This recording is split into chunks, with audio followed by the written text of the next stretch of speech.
आहे हा आपण विशेष तुमच्या हातामध्ये हे आलेले आहेत पेपर्स मिळाले नोट्स म्हणता येईल किंवा एक आराखडा म्हणता येईल या भागासाठी आणि विशेषतः ही जी बाब आहे ही वैयक्तिक भक्तीविषयी असलेली ही बाब आहे आणि मला तुम्हाला सांगू द्या ह्याची रचना हे जे कोणी विकसित केलेलं आहे ते म्हणजे रेव्हरंड राजीव यंगट यांनी हे विकसित केलेलं आहे। त्यांच्या अभ्यासातून त्यांच्या अनुभवामधून त्यांनी हे विकसित केलेले आहे आणि जवळपास मी हे 10 वर्षापासून फॉलो करते। आता तुम्ही म्हणाल ते तुमचे भाऊच आहे परंतु ते माझे पालक सुद्धा होते आणि आता ते माझे डिस्ट्रिक्ट सुपरिटेंडेंट देखील आहे, परंतु जवळपास 10 वर्षापासून मी स्वतः ह्या पद्धतीने त्याच्यामध्ये काही नवीन बदल या ठिकाणी मला दिसतात, परंतु मला माझ्या आठवणीनुसार 2011 पासून मी ह्यानुसार अभ्यास करण्याचा प्रयत्न करते। माझं वैयक्तिक मनन मला दुसरे डिवोशनल बुक्स वाचण्याची खूप आवड आहे, मला आवडतं, परंतु त्याच्यामधला जो कोणता शास्त्रभाग असेल त्या शास्त्रभागावर मी ह्याप्रमाणे अभ्यास केल्याशिवाय माझं समाधान होत नाही। पहिले मी लिहून करायचे, माझ्या डायरीज त्या ठिकाणी अजूनही माझ्याजवळ आहे, परंतु जेव्हापासून मोबाईल आणि कम्प्युटर्स टॅबलेट्स आलेत आता मी तुम्हाला दाखवू शकत नाही, परंतु प्रत्येक महिन्याचं असं फोल्डर माझ्याकडे आहे।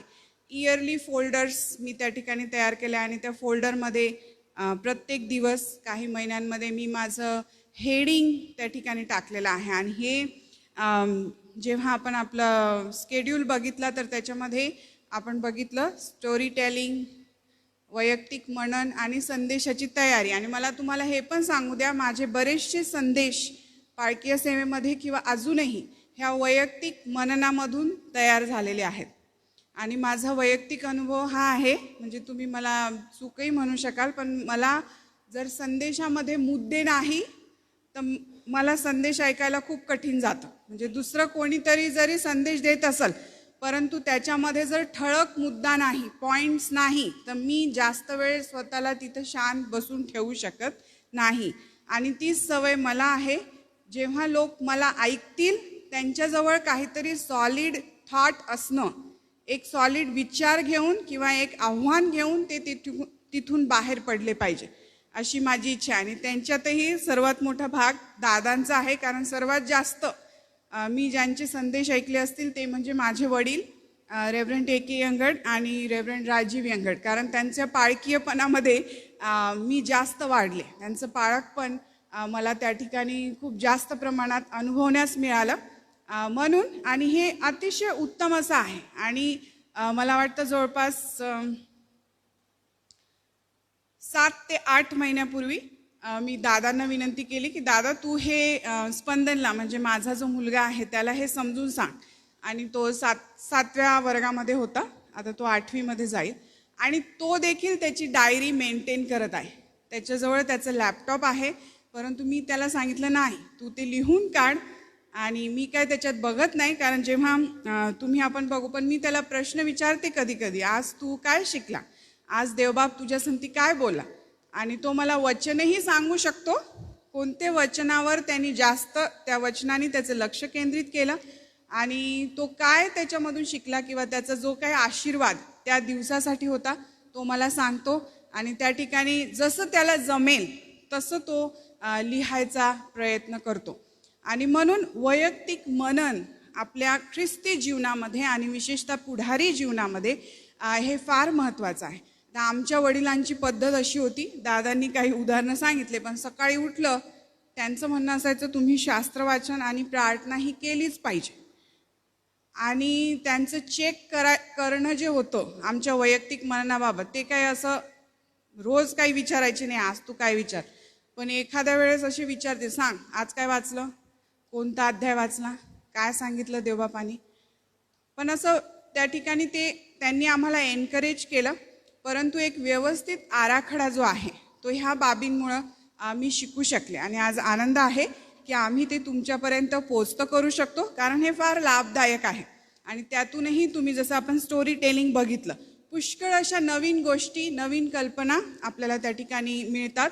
आणि माझे जवळपास 3 शुभवर्तमान जर मी माझ्या डायऱ्यांमध्ये जाऊन बघितले तर 3 शुभवर्तमानाच्या प्रत्येक अध्यायाच्या जवळपास माझ्याजवळ माझ्या स्वतःची अशी आउटलाईन आहे.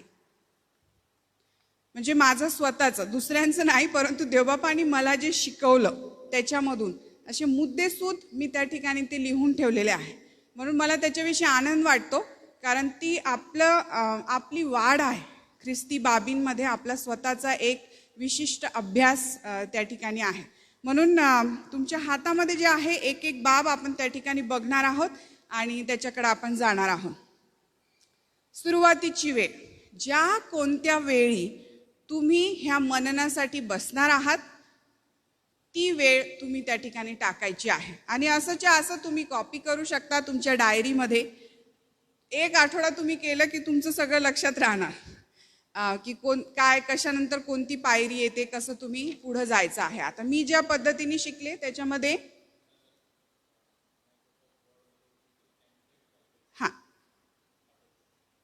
आणि जर तुम्ही लॅपटॉपवर किंवा तुमच्या मोबाईलवर ऑफिस ॲप वापरत असाल तर दादांकडे हे रेडी आहे टेम्पलेट. ते तुम्हाला त्या ठिकाणी व्हॉट्सअपद्वारे ती फाईल फॉरवर्ड करू शकतात. त्याच्यामुळं तुम्हाला लाभ होईल. तेच तुम्ही फक्त कॉपी पेस्ट करून त्या ठिकाणी त्याच्यावर तुमचं मनन चालू ठेवू शकता. सुरुवातीची वेळ, ज्या वेळी तुम्ही ती भक्ती सुरू केलेली आहे ती वेळ तुम्हाला त्या ठिकाणी लिहायची असेल. आता मी सांगितलं आमचे वडील सकाळचा वेळ हा त्यांच्यासाठी फार महत्त्वाचा असायचा आणि मी देखील ते फार प्रकर्षानं त्या ठिकाणी फॉलो करायचे, कारण ती दिवसाची सुरुवात आहे आणि दादा अजूनही त्यांचं मनन केल्याशिवाय ते कुठेही असो परंतु ते घराच्या बाहेर निघत नाही. माझ्यासाठी काही कारणास्तव म्हणजे कौटुंबिक जबाबदारी असल्यामुळं मला ते सकाळचं इतक्या रोज डेली बेसिसवर करता येत नाही, परंतु मी दिवसातून जेव्हा केव्हा मला वेळ मिळेल त्यावेळेस मी ते केलं. आणि ह्या मागच्या 4 वर्षांमध्ये जवळपास 30 वर्ष माझा लायब्ररीमधला माझा जो डेस्क होता, जी आमची जागा होती, ते माझं अल्टर होतं. ते माझं क्वाइट प्लेस होतं जिथं मी जायची आणि रोज माझं मनन त्या ठिकाणी मी करू शकले. म्हणून कदाचित तुम्ही एखादी जागा ठरवाल जी शांत आहे, तिथं तुम्ही जाऊन बसाल. जी कोणती वेळ असेल, ज्या वेळेला तुम्ही ते चालू करत आहात त्या ठिकाणी तुम्ही ती वेळ लिहू शकता. ह्या नोंदी ज्या तुम्ही करणार आहात तुम्ही संग्रहित करा. ही वर्षानंतर तुमच्या स्वतःच्या अनुभवांची प्रत्यक्ष वही तुमच्याकडे आहे आणि त्या ज्या नोंदी आहेत पुढे तुम्हाला आशीर्वादित करतील हे तुम्ही सांगू शकत नाही. जर तुम्ही जॉन वेस्ली यांचे जे कंप्लीट वर्क्स आहे ह्या दिवसांमध्ये मी त्यांच्यावर पेपर्स लिहिले आणि ते मी त्यांच्या त्या जे त्यांचं लिखाण होतं किंवा हे जे त्यांचं डेली जर्नल, जे डेली मनन किंवा त्यांचे अनुभव त्यांनी जे लिहून ठेवलेले होते, त्यांचे संदेश जे लिहून ठेवलेले आहे ते आजपर्यंतही लोकांना फायदेशीर आहे. आजही लोक त्या ठिकाणी त्याचं मनन करतात, त्याच्यातून आशीर्वादित होतात त्यांच्या अनुभवामुळे. आणि हे तुम्हाला माहीत नाही की कशा रीतीनं कोणाला तरी आशीर्वाद देऊन जाईल. त्याच्यानंतरची जी बाब आहे वेळेनंतरची, ती म्हणजे तुमची मनोअवस्था. ती तुम्हाला लिहायची आहे. भक्ती अगोदर आपली मनोअवस्था काय आहे ते लिहा.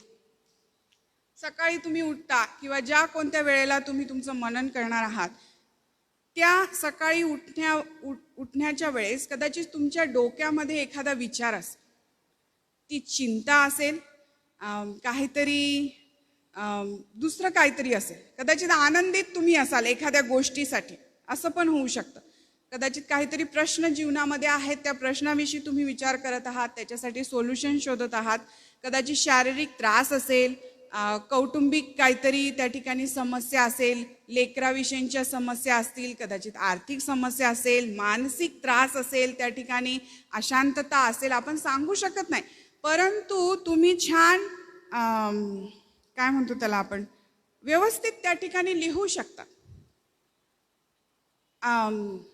मला माहीत आहे तुम्हाला अनुभव आहे का डायरी लिहिण्याचा, परंतु ह्या कोविडच्या दिवसामध्ये मला पण घरामध्ये राहण्यासाठी खूप कठीण गेलं.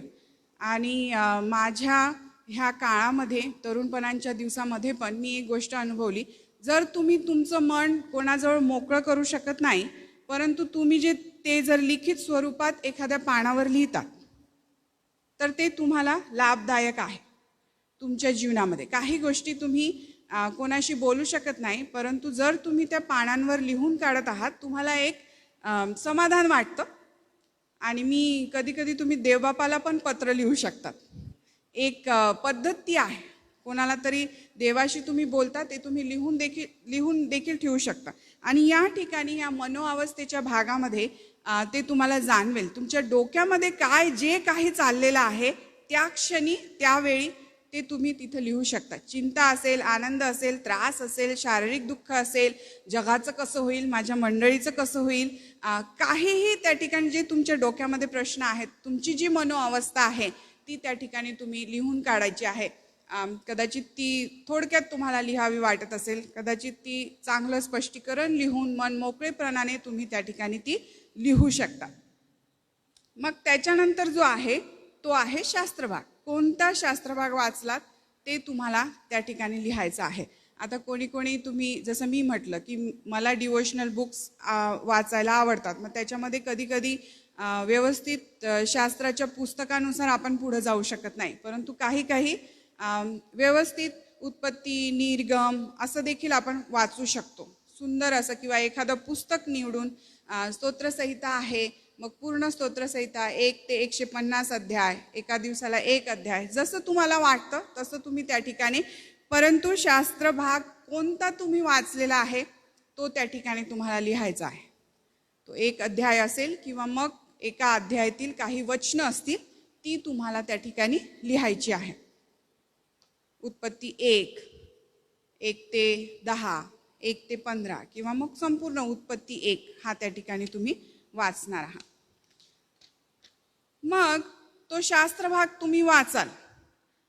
आता तुम्ही जर माझ्यासारखे नसाल, तुम्ही माझ्यापेक्षा अनुभवी आहात, म्हणून कधी तुम्ही एका वाचनामध्येच तुम्हाला ते समजून जाईल. पण कधी मला जर जमलं नाही वाचलं, आणि मी कधी लाऊड रीडिंग पण करते. माझ्या आजूबाजूला जर कोणी नाही तर मी थोडंसं मोठ्याने वाचते, मग मला बरं वाटतं. ती गोष्ट माझ्या कानी माझेच शब्द त्या ठिकाणी पडतात. लाऊड रीडिंग देखील तुम्ही करू शकता जर दुसरं कोणाला त्या ठिकाणी त्रास होत नसेल तर. पण तो कदाचित 2 वेळेस तुम्हाला वाचा वाटला तर तुम्ही ते देखील करू शकता. तुम्हाला एखादी गोष्ट, एखादं वचन जर नाही समजलं, तुम्ही त्या ठिकाणी जाऊन पुन्हा ते वाचू शकता. परंतु त्या शास्त्रभागामधून तुम्हाला काय आशीर्वाद भेटतो त्याच्याविषयी हा भाग आहे. मग त्या भागामध्ये आपल्याला दिसून येईल की आपल्या मनोअवस्थेला देवाने काय बोध केला किंवा दिलासा दिला ते आपल्याला त्याच्यामधून शोधायचा प्रयत्न करायचा आहे. देवाचं वचन जे आहे ते तुमच्या आणि माझ्या संगती बोलतं. आपण हा शब्द आपण हे खूप ऐकलंय नाही का, देव आपल्याशी बोलतो. ही देवाची तुमच्या आणि माझ्या संगती बोलण्याची एक पद्धत आहे. त्याच्या वचनातून तुमच्या परिस्थितीला तो काय सांगू इच्छितो हे फार प्रकर्षानं देवबाप तुम्हाला ह्या पद्धतीमधून जाणीव करून देतो. कालचं उदाहरण मी या ठिकाणी सांगू शकते. सकाळी आम्ही शारोनवरून निघण्याआधी आम्ही आमचं डिवोशन केलं आणि आम्ही एक दुसऱ्यांना शेअर करत होतो की आमच्या संगती आज देवबाप कसा बोल. आणि माझ्या डोक्यामध्ये हे कॉन्फरन्स होतं आणि दिवसभराचा वेळ होता आणि आपण सर्व जरी आम्ही तुम्हाला भेटलो नाही, परंतु आम्ही तुमच्यासाठी प्रार्थना करत होतो, ह्या कॉन्फरन्ससाठी प्रार्थना करत होतो.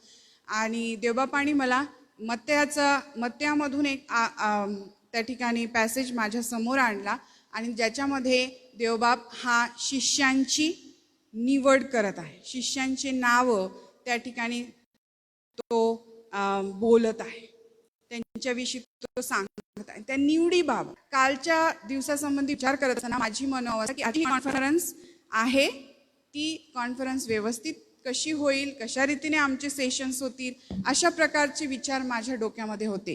आणि देवबापाने हे आशीर्वादित करावं.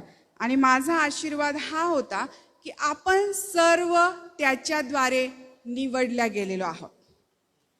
आपण सर्व त्याच्याद्वारे निवडल्या गेलेलो आहोत.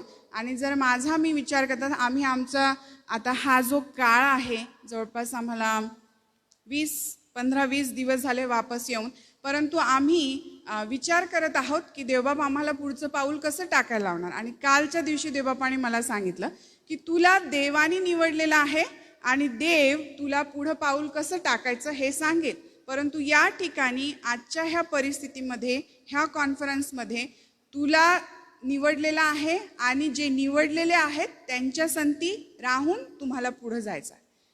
आपण सर्व देवाच्या कामासाठी निवडल्या गेलेलो आहोत आणि जी जबाबदारी आहे ती पूर्ण करण्यासाठी आपण तयार असलं पाहिजे. हा माझा कालचा आशीर्वाद त्या ठिकाणी होता. तो जो शास्त्रभाग किंवा पॅसेज किंवा वचनं तुम्ही त्या ठिकाणी वाचणार आहात, त्याची एक सोपी अशी रूपरेषा तुम्हाला त्या ठिकाणी लिहायची आहे. काय तुम्हाला त्याच्यातून समजलेलं आहे, काय तुमच्या लक्षामध्ये आलेत. मी जर ते करत असणार तर माझे नक्कीच मुद्दे असणार किंवा डॅश डॅश डॅश असं देऊन मी ते त्या ठिकाणी लिहिणार. आणि एक सिंपल अशी रूपरेषा त्या ठिकाणी तुम्ही लिहू शकतात. कदाचित ते 4 पॉईंट्स असतील, कदाचित 10 असतील, कदाचित 15 असतील, सांगू नाही शकत आपण. किंवा विस्तृत स्वरूपात तुम्ही विदाऊट पॉईंट्स देखील त्या ठिकाणी लिहू शकता. परंतु जर ही रूपरेषा पाहिल्यावर तुम्हीच ती बनवणार आहात, कारण देव तुमच्याशी बोलत आहे. तुम्हीच ती रूपरेषा त्या वाचलेल्या शास्त्रभागावर आधारित अशी बनवणार आहात. आणि मग त्याच्यानंतर जर तुम्ही डाव्या बाजूला या ठिकाणी बघितलं तर त्या ठिकाणी 4 मुद्दे तुम्हाला दिसतात. आणि हे मुद्दे दुसरे तिमोथी 3 आणि 16, दुसरे तिमोथी 3 आणि 16 हे वचन जर आपण वाचलं तर त्याच्यामधून हे मुद्दे त्या ठिकाणी दादांनी विकसित केलेलं आहे. कारण देवाचं वचन जेव्हा आपण वाचतो, देव आपल्या संगती नक्कीच बोलत आहे. त्या वचनामधून तो आपल्याला सद्बोध करतो, दोषे दाखवून देतो, सुधारणूक करण्यासाठी तो त्या ठिकाणी आपल्याला कशी सुधारणूक केली पाहिजे किंवा सुधारणूक आवश्यक आहे हे त्या ठिकाणी त्याची जाणीव करून देतो. आणि नीती शिक्षण, शुअरली शास्त्राचा जेव्हा आपण अभ्यास करतो आपल्याला त्या ठिकाणी नीती शिक्षण त्या ठिकाणी मिळतं, जे आपल्या ख्रिस्ती आयुष्यासाठी उत्तम असं आहे. म्हणून एकदा ती रूपरेषा तयार झाली की तुम्हाला सद्बोध मिळाला असेल कदाचित, किंवा एखादा दोष त्या ठिकाणी देवबापाने तुम्हाला दाखवून दिला असेल, किंवा कुठंतरी सुधारणूक करण्याची गरज आहे हे तो सांगेल, किंवा नीती शिक्षण एक स्पेसिफिक तुम्हाला जाणीव त्या ठिकाणी झालेली आहे, ते शिक्षण तुम्हाला त्या ठिकाणी मिळालेलं आहे. आता तुम्ही म्हणाल एखाद्या वेळेस नुसतं एकच येईल, कदाचित दोषच दिसेल, मग तो तुम्ही तिथे लिहू शकता. पण कधी कधी 4ही गोष्टी होतील, 4ही गोष्टी तुमच्या फटकन लक्षात येतील तुम्ही जेव्हा अभ्यास करत आहात आणि रूपरेषेकडे बघत आहात. आणि हा आपला आशीर्वाद आहे. तर त्या 4ही गोष्टी तुम्ही लिहू शकतात. कधी कधी दोनच गोष्टी तुमच्या लक्षात येतील, कदाचित एकच गोष्ट असेल, परंतु त्या ठिकाणी ती आपण लिहू शकतो. त्याच्यानंतर आहे सारांश. आपल्याला मिळालेल्या आशीर्वादाचा किंवा आपल्या निरीक्षणांच्या रूपरेषेचा सारांश एका वाक्यात लिहा. आता मी इकडं तुम्हाला सांगितलं, कदाचित ती खूप सारे पॉईंट्स असतील किंवा विस्तृत स्वरूपामध्ये तुम्ही ते लिहिलेलं आहात, परंतु एक वाक्य त्या ठिकाणी सारांशामध्ये तुम्हाला ते लिहायचं आहे. ही जी सर्व रूपरेषा तुम्ही त्या ठिकाणी केलेलं आहे त्याचं एका वाक्यात रूपांतर करून तुम्हाला त्याचं सारांश त्या ठिकाणी लिहायचा आहे. आणि हा सारांश असं सॉलिड तयार होईल, माझी खात्री आहे. एकदम सॉलिड त्या ठिकाणी तो सारांश तयार होतो. एक सुंदर असं तुमचं स्वतःचं स्टेटमेंट त्याच्यामधून बाहेर निघणार आहे. कोणीतरी ते कधीतरी वापरू शकतो. त्या ठिकाणी कोटेशन मार्कमध्ये अवतरण चिन्ह, बरोबर, अवतरण चिन्हामध्ये ह्या दिवशी ह्या तारखेला, तारीख मी सांगायची विसरली, पण तारीख पण ही महत्त्वाची आहे. वेळेआधी तुम्ही तारीख देखील त्या ठिकाणी लिहिणार आहोत. परंतु ह्या तारखेला ह्या पालकांच्या जीवनामध्ये अशा रीतीने प्रभूनं त्यांना आशीर्वाद दिला किंवा त्यांच्या जीवनामध्ये अशी परिस्थिती होती, परंतु त्या परिस्थितीला अनुरूप देव त्यांच्याशी अशा रीतीने बोलला. तुम्ही स्वतः देखील तुमच्या संदेशांमध्ये ह्या गोष्टींचा वापर करू शकता आणि सारांश रूपामध्ये तुम्हाला एक सुंदर वाक्य त्या ठिकाणी तुमच्या स्वतःच्या अभ्यासातून मिळणार आहे. मग तुम्ही अभ्यास केलेला आहात, तुमच्याकडे रूपरेषा आहे, तुम्ही एका वाक्यामध्ये त्याचा सारांश लिहिलेला आहे. मग त्याच्यानंतरचा जो मुद्दा आहे निर्णय, मिळालेला आशीर्वाद, बोध किंवा दिलासावरून आपण काय निर्णय करिता ते लिहा. फक्तच सारांश मिळवायचा असं नाही, तर तो आता आपल्याला स्वतःच्या जीवनाला लागू करायचा आहे. ह्या शिक्षणावरून मी काय निर्णय माझ्या जीवनामध्ये घेणार आहे ते त्या ठिकाणी तुम्हाला लिहून काढायचं आहे. मग तुम्हाला कदाचित हे मुद्दे लक्षात राहतील जास्त, त्याच्यावरून तो निर्णय असेल किंवा रूपरेषा आणि सारांश लिहिल्यावर तुम्हाला त्या ठिकाणी एक स्पेसिफिक निर्णय त्या ठिकाणी करावासा वाटतो, तो बदल तुमच्या जीवनामध्ये आणावासा वाटतो, किंवा एखादी बाब जी तुम्ही करत आहात ती सतत करत राहावी त्याच्याबद्दलचा तो ठाम निर्णय असेल. परंतु तो निर्णय तुम्हाला त्या ठिकाणी लिहायचा आहे आणि तो निर्णय आपल्या स्वतःच्या जीवनात त्याचं लागूकरण तुम्हाला करायचे आहे. मग तुम्ही निर्णय केला, फक्त तो तिथंच थांबलेला नाही, तिथंच फुल स्टॉप होत नाही, तर त्याच्यानंतर तुम्हाला त्याच्यावर पावलं उचलायचे. तो निर्णय तुम्ही कसा लागू करणार आणि त्याच्यासाठी तुम्ही कोणती कृती करणार हे तुम्हाला त्या ठिकाणी लिहायचं आहे. केलेल्या निर्णयावरून आपण दैनंदिन जीवनात काय वास्तविक पावले उचलणार आहात ते लिहा. वास्तविक पावले, प्रॅक्टिकल स्टेप्स, काय तुम्ही करू शकता, काय तुम्ही करणार आहे लगेच, ते त्या ठिकाणी तुम्हाला लिहायचं आहे. आणि मग त्याच्यानंतर शेवटून दुसरी म्हणायला काय हरकत नाही जी बाब आहे ती म्हणजे आजच्या प्रार्थना. ह्यामध्ये उपकार स्तुती किंवा आभार प्रदर्शने, मुद्दे किंवा मग विनंत्या सादर कराव्यात. आणि मग त्या ठिकाणी उपकार स्तुती आहे आणि विनंत्या आहेत. परंतु ह्या कोविडच्या काळामध्ये मी फक्त प्रार्थना असं लिहिते, मग त्याच्यामध्ये उपकार, पण माझ्या प्रार्थना मी लिहून काढल्या. तुम्ही म्हणाल तुम्ही डोळे नाही बंद केले, नाही केले मी बंद, परंतु मी माझी जी संपूर्ण प्रार्थना आहे ती लिहून काढलेली आहे. जे काही मला देवाला सांगायचं आहे, ज्या कोणत्या गोष्टीविषयी मला उपकार स्तुती करायची आहे किंवा ज्या कोणत्या माझ्या जीवनामध्ये मला गोष्टी त्या ठिकाणी बदलायच्या आहेत, त्या सर्व मी लिहून काढत आलेली आहे. आणि काही प्रार्थना ह्या सतत आहेत, काही मुद्दे हे सतत आहे, मी अजूनही काही गोष्टींसाठी प्रार्थना करत आहे. मधल्या काही वर्षांमध्ये मी जस्ट एक ॲड करते तुम्हाला, मला गीत ऐकण्याची फार आवड आहे आणि ही रूपरेषा आणि हे मनन करत असताना काही गीतं मला फार प्रकर्षाने माझ्या लक्षात आले आणि ते गीतं त्याचं जस्ट जे स्टार्टिंग असतं ना ते देखील मी लिहून ठेवले. गीत असं मी त्याच्यात पॉईंट ॲड केला, गीत. आणि मग ते गीत त्या ठिकाणी मी पूर्ण गीत नाही लिहिलं, परंतु त्याला अनुरूप असं गीत त्या ठिकाणी ते मी लिहून ठेवलं. आणि मग सगळ्यात शेवटी जी आहे ती संपवण्याची वेळ. त्याच्यातून तुम्हाला हे पण लक्षात येईल की तुमचं मनन 5 मिनिटात संपलं की 1 तासात संपलं की त्याच्यापेक्षा जास्त वेळ तुम्ही त्या ठिकाणी दिलेला आहे. परंतु एक ख्रिस्ती जीवनामध्ये आणि ख्रिस्ती पाळक या नात्याने, देवाचा निवडलेला सेवक या नात्याने जे आपण पुढारी आहोत त्यांच्यासाठी हे करणं फार महत्त्वाचं आहे. जर आपण दुसऱ्यांना आपल्याला ते शिकवायचं आहे तर आपल्या स्वतःच्या आयुष्यामध्ये ते असणं खूप गरजेचं आहे. आणि त्याच्यातून मी म्हणेल की त्याच्यातून नक्की तुमचे सुंदर संदेश तयार होतील. कदाचित तुम्ही 10 दिवस 10 अध्यायांचं मनन कराल, परंतु त्या 10 अध्यायामधून तुम्हाला 5 असे पॉईंट्स भेटणार आहेत की जे तुम्ही तुमच्या संदेशामध्ये त्या ठिकाणी वापरू शकतात किंवा त्याच्यातून तुमची सॉलिड तयारी होऊ शकते.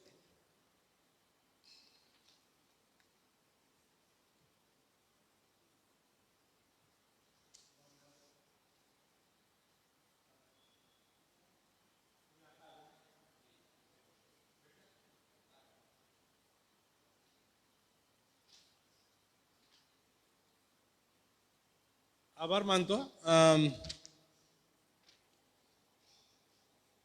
तुमच्यापैकी कोण कोण जर्नलिंग करतं, रोज निशी लिहितं? तुम्ही लिहून काढता रोज? मग हा रोजनिशीचाच प्रकार आहे, ठीक आहे. त्याला जर्नलिंग म्हणतो आपण, पर्सनल जर्नल. तर त्याचाच हा प्रकार आहे. मनोवस्था का लिहावी याच्याबद्दल एक उदाहरण देतो, तुम्हाला मदत होईल त्याच्यामुळे. आपण डॉक्टरकडे जातो आणि मग डॉक्टर आपल्याकडे बघतात, बरोबर, आणि मग औषध लिहून देतात, बरोबर हो का? नुसतं तपासतात का? काय करतात ते? प्रश्न विचारतात. मग प्रश्न विचारल्यानंतर उत्तर कोणाला द्यावं लागतं?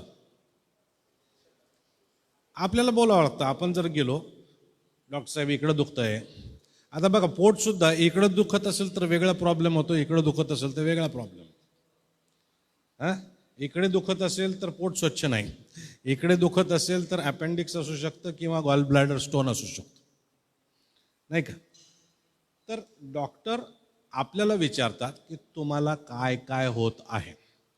ते जेव्हा आपण सांगतो तेव्हा डॉक्टर ठरवतात याला कोणता रोग झालेला आहे, विज्ञानाचा अभ्यास केल्यामुळे, वैद्यकशास्त्राचा अभ्यास केल्यामुळे, ठीक आहे. पण शेवटी त्रास काय होत आहे हे कोणाला माहीत पाहिजे? आपल्याला. असं जर झालं की तुम्ही डॉक्टरांकडे गेले आणि उभे राहिले, डॉक्टरांनी पाहिला, आले का, बर, औषध लिहून दिलं, हे औषध घ्या, तर तुम्ही घ्याल का? का नाही घेणार? कारण तुम्ही अजून सांगितलंच नाही त्यांना. मग तुम्हाला कशाला औषध दिलं हे डॉक्टरला कसं समजेल? सांगण्याचं तात्पर्य हे की जेव्हा आपण प्रभूकडं जातो आणि प्रभूने माझ्यासंती बोलावं अशी आपली इच्छा आहे, तेव्हा मी कोणत्या अवस्थेत आहे हे समजून घेणं गरजेचं आहे. डॉक्टर औषध कशासाठी देणार आहे हे समजून घेणं आवश्यक आहे. तुम्हाला माहिती आहे 99% लोक, ख्रिस्ती लोक कन्फ्यूज स्टेटमध्ये असतात.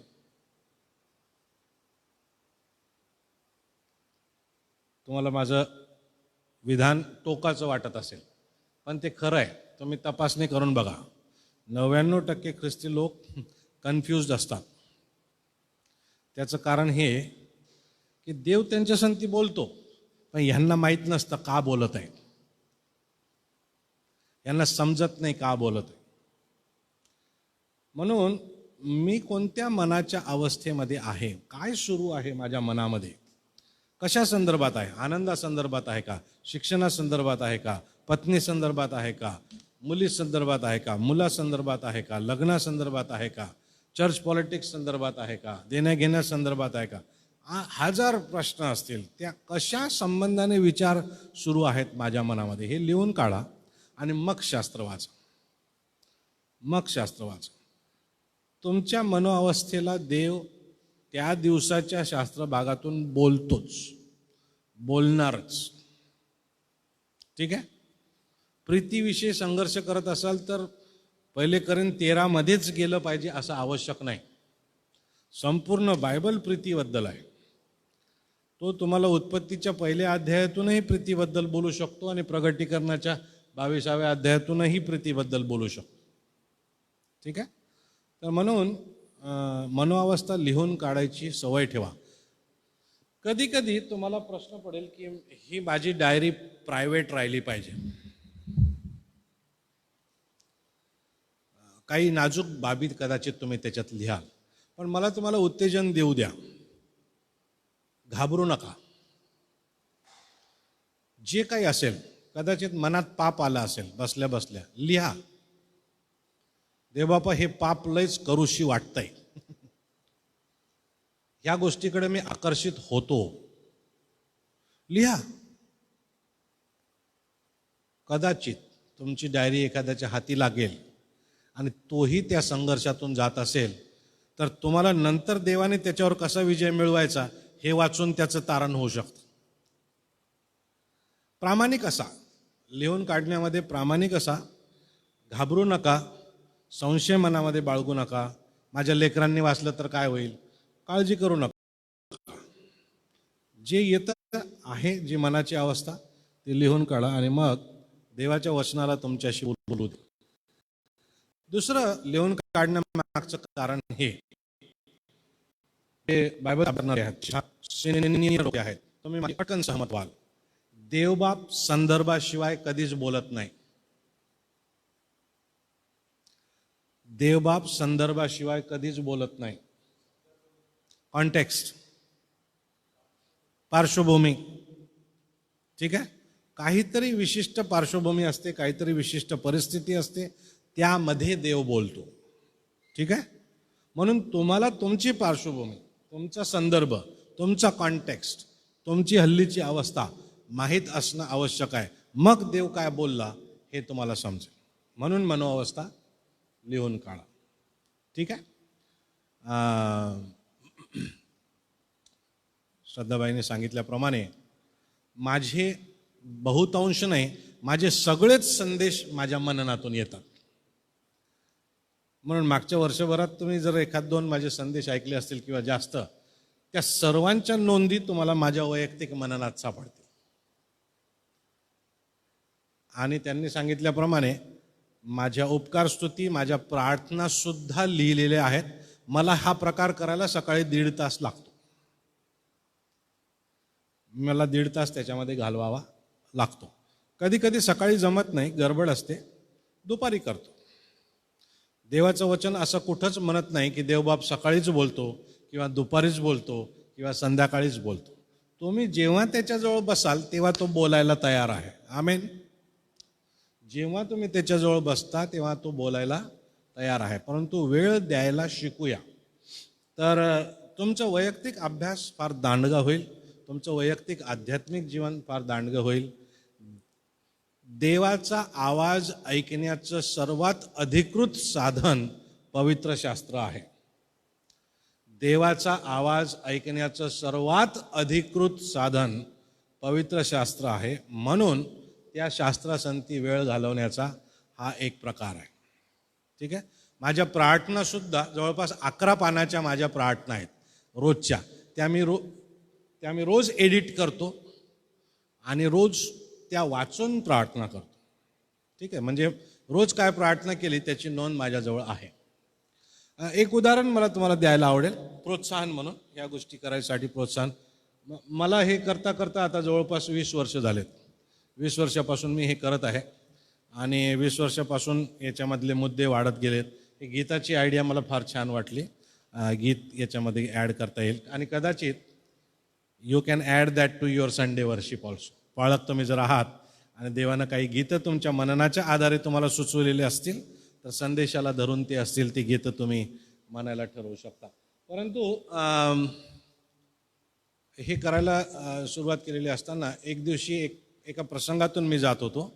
मला वाहनांचा खूप आवड आहे, वाहनांची. माझ्याकडे मारुती जिप्सी नावाची कार होती, जीप होती.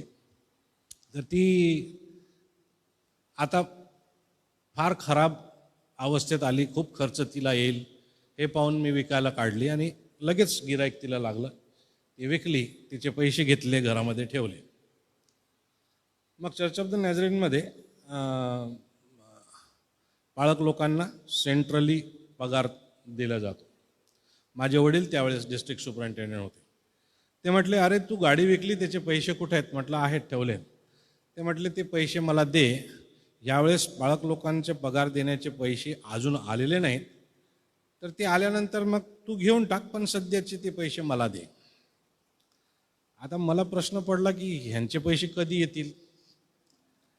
आता मध्यंतरीच्या काळात असं झालं होतं की माझ्या एका नातेवाईकाकडून मी एक रक्कम घेतलेली होती. मला ती रक्कम त्यांना परत द्यायची होती आणि म्हटलं ही जी रक्कम आपण ठेवली ती रक्कम त्यांना आपण देऊन टाकूया. मग मी कन्फ्यूज झालो की आता करू काय? वडिलांचं ऐकू की मी ठरवलेलं पूर्ण करू? माझ्या पत्नीला मी सांगितलं, म्हटलं मी जरा कन्फ्यूज झालो. ती म्हणे तुमचं डिवोशन करा, देव तुम्हाला सांगेल काय करायचं. मग मी डिवोशन केलं. त्या दिवशी पहिले करेन त्याचा 10वा अध्याय माझ्या डिवोशनमध्ये होता. शेवटी जाईपर्यंत मला काही क्लू लागेना की मी काय केलं पाहिजे, मी काय केलं पाहिजे. 13वं वचन म्हणतं, कोणतीच परीक्षा तुमच्या शक्तीच्या पलीकडे नाही, देव त्याच्यातून निघायचा मार्ग दाखवेल. म्हटलं देवा मान्य आहे, पण मार्ग काय? मार्ग सुचव. मार्ग सुचेना. मग शेवटी अध्यायाच्या शेवटी आल्यानंतर त्या ठिकाणी 3 गोष्टी सांगितलेल्या आहेत. कोणीतरी काढा माझ्यासाठी 30, 31 आणि 32वं वचन. पहिले करीन, बायबल उघडा आता, बायबलचं काम आहे आपल्याला. पहिले करीन 10 आणि 30, 31, 32 वचन वाचा, काय म्हणतात.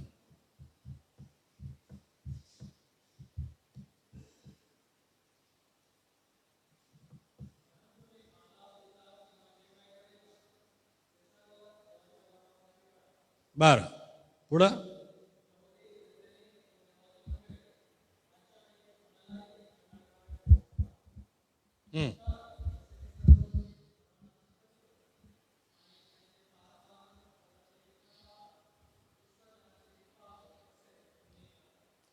त्यातून देवाने मला 3 गोष्टी सांगितल्या, 3 क्लूज दिले. पहिलं क्लू होता की तुम्ही मंडळीला अडखळण होता कामा नये. तेच सांगितलं ना 30व्या वचनात. ते 32 मध्ये आहे का? 30 मध्ये काय मग?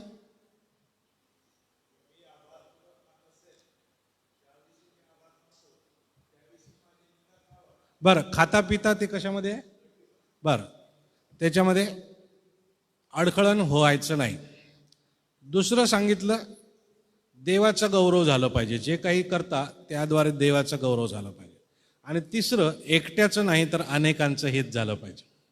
तर ह्या 3 गोष्टी देव मला सांगू लागला. मग मी उलटा विचार करायला लागलो त्याचा. म्हटलं हे पैसे ज्याचे आहेत त्याला दिले तर त्याचं हित होईल आणि माझं पण हित होईल, पण वडिलांकडे दिले तर जास्त लोकांचं हित होईल. ठीक आहे. मग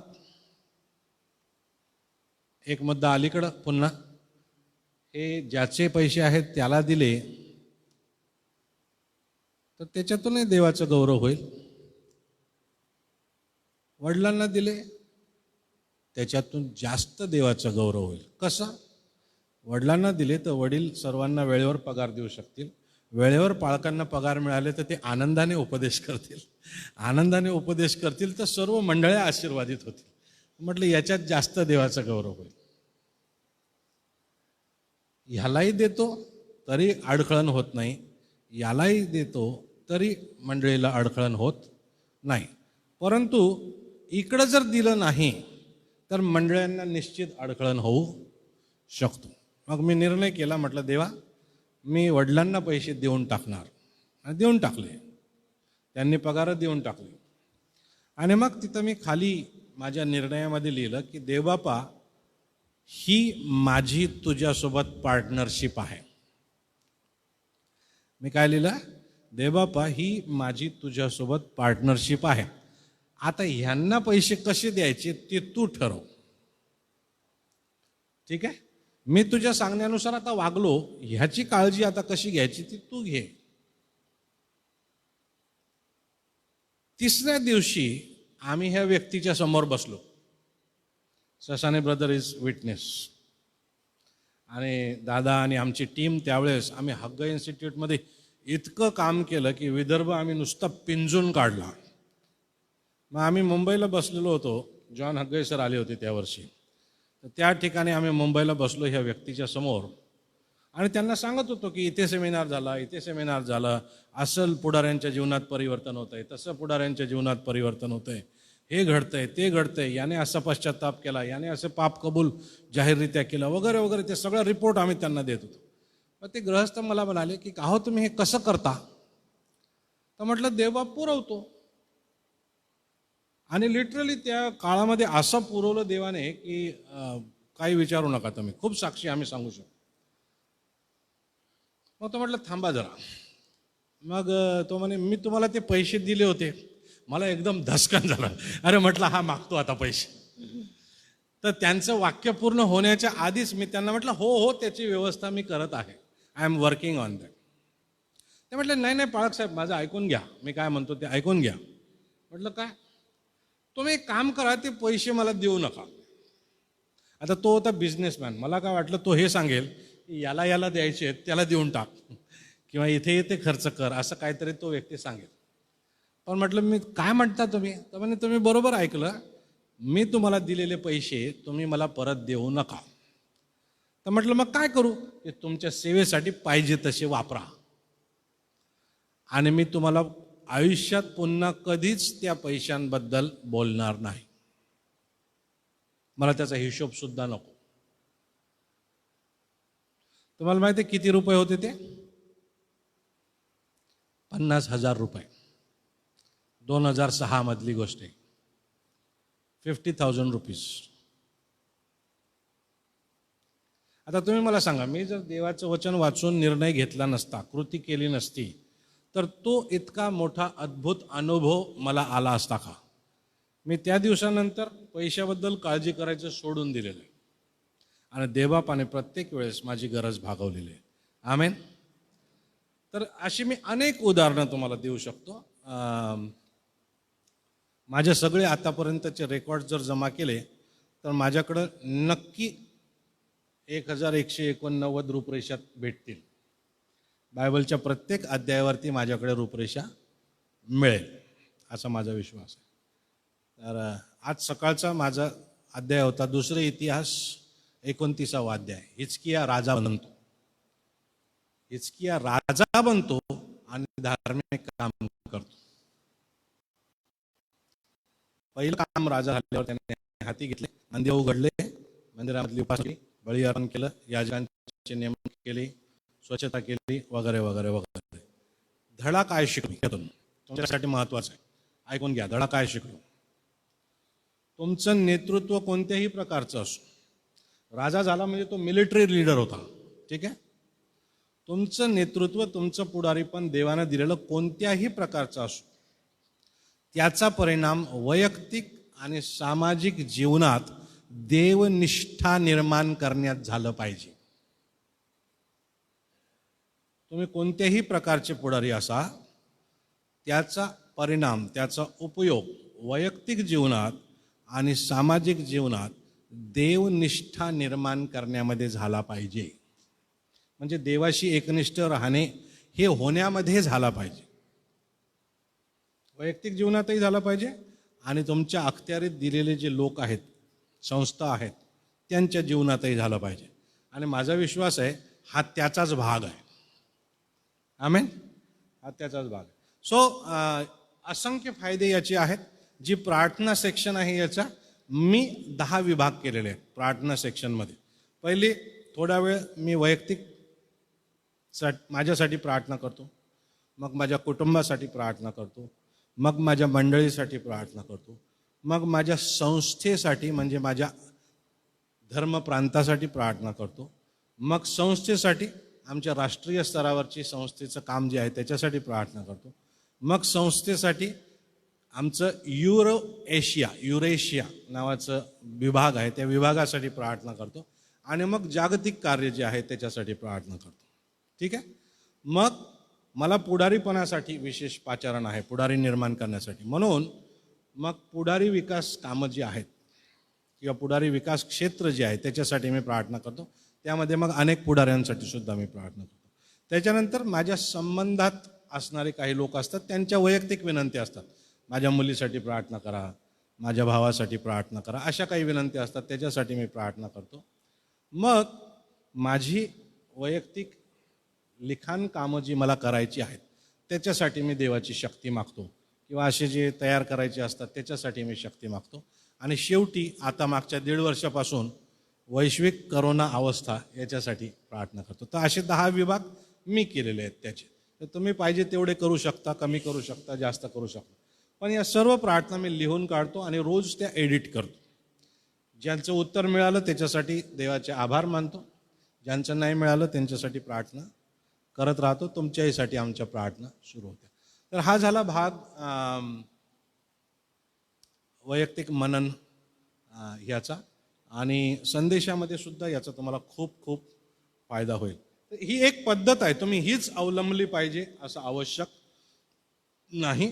तुम्ही वेगवेगळ्या पद्धती आहेत वैयक्तिक मननाच्या, पर्सनल डिव्होशनच्या, जर्नलिंगच्या, त्याचाही उपयोग करू शकता. कोणतीही पद्धत वापरा, पण वैयक्तिक मनन रोज करा, हे आम्हाला सांगायला तुम्हाला पाहिजे. कोणतीही पद्धत वापरा. याविषयी तुम्हाला काही प्रश्न असले तुम्ही मला फोन करू शकता, व्हॉट्सअप करू शकता, व्हिडिओ कॉलिंग करू शकता. I would be more than happy to help you in this. तुम्ही याच्या झेरॉक्स काढून तुम्हाला वापरायला पाहिजे तसं वापरू शकता.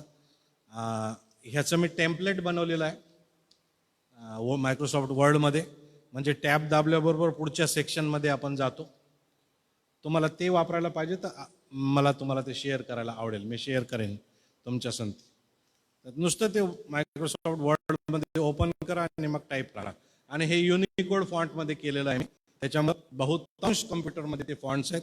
कीबोर्ड तुम्ही कोणता वापरता त्याच्यावरती चॉईस. तर मला ते शेअर करायला आवडेल. टेम्पलेट एक पान पाहिजे, एक पान तुम्हाला जसं पाहिजे तसं मला सांगा, मी ते शेअर करेल तुमच्या संगती. ठीक आहे. थँक्यू सो मच श्रद्धा पाळकीनबाई. माझ्या मुली हे करतात, वेगळ्या फॉर्मॅटमध्ये करतात. त्यांनी त्यांचा विषय हाच आहे, पण वेगळ्या फॉर्मॅटमध्ये ते करतात. आणि आठवड्यातून कमीत कमी 3 वेळेस मी त्यांना विचारतो जाणीवपूर्वकरित्या, डिवोशन झालं का? हो. काय स्टेट ऑफ माइंड होतं सांगायचं आहे त्यांनी. देव काय बोलला, कोणतं शास्त्र भाग वाचला हे त्यांना सांगायचं. तर ते सांगतात, ते बोलून दाखवतात. तर आतापासून त्यांना ती सवय जर लागली तर ती आयुष्यभर त्यांना सवय लागलेली राहील. तुम्ही म्हणाल आता आम्ही फार वयाचे झालो, मला तुम्हाला सांगू द्या, तुमच्या स्वतःच्या पद्धती आहेत, माझा 100% विश्वास आहे. पण हे जर तुम्ही अवलंबून बघितलं तर तुम्हाला अधिक लाभ झाल्याशिवाय राहणार नाही, याची मी गॅरंटी तुम्हाला देतो. करून बघा. काय प्रश्न असले तर मला सांगा. कम्प्युटरवर नाही तर डायरीत आपण करू शकतो, किंवा ह्याचेच पानं झेरॉक्स करून आपण करू शकतो. कधी कधी मी एकच पॅराग्राफमध्ये माझी मनोअवस्था व्यक्त करू शकतो. कधी कधी मला 2-3 पानं लिहावं लागतं, 2-3 पेज होतं. तर प्रार्थनेला 1.5 तासापैकी प्रार्थनेला 24 ते 25 मिनिट मला लागतातच माझ्या प्रार्थना संपवायसाठी रोज. मी टायमिंग चेक केलं त्याचं. तर तेवढा वेळ देवासंती आपण बोलत राहतो आणि देवाचं गौरव आपण करत राहतो, आपल्या विनंत्या सादर करत राहतो. काय प्रश्न आहे का ह्याच्याबद्दल? हे सिद्धांत व्यतिरिक्त आहे. काही प्रश्न असतील तर सांगा. Yes sir.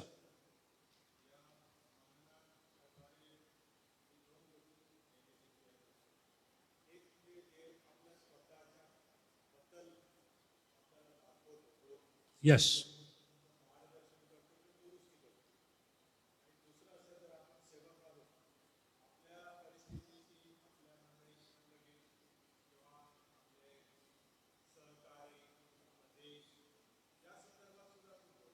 हो.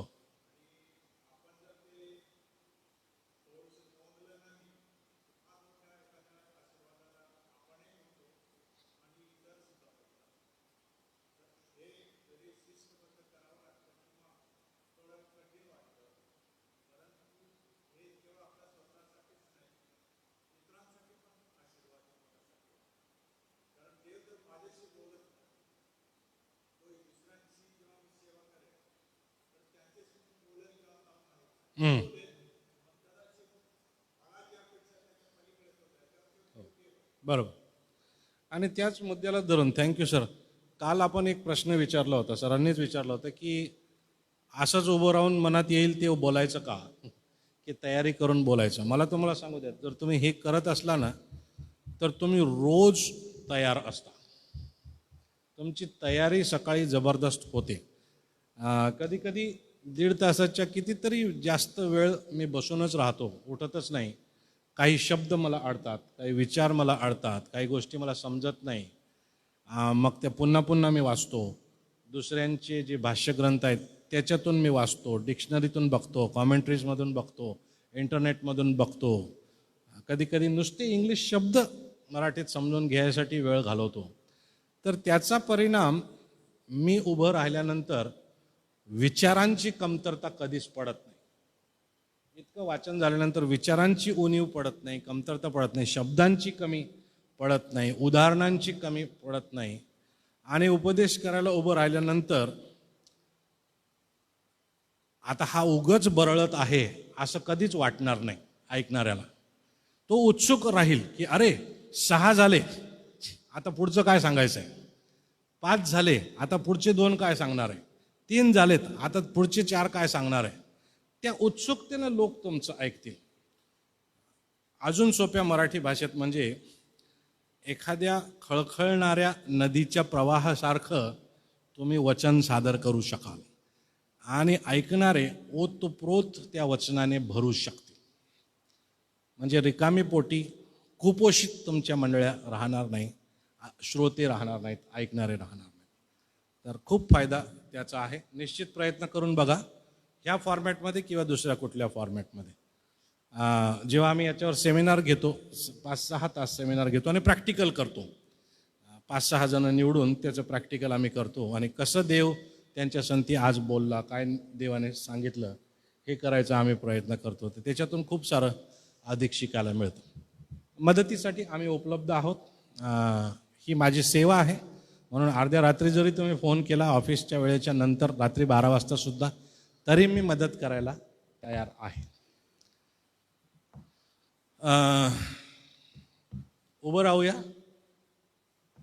ज्या सर्वांचे केस पांढरे झालेले आहेत ते पहिले उभे राहतील.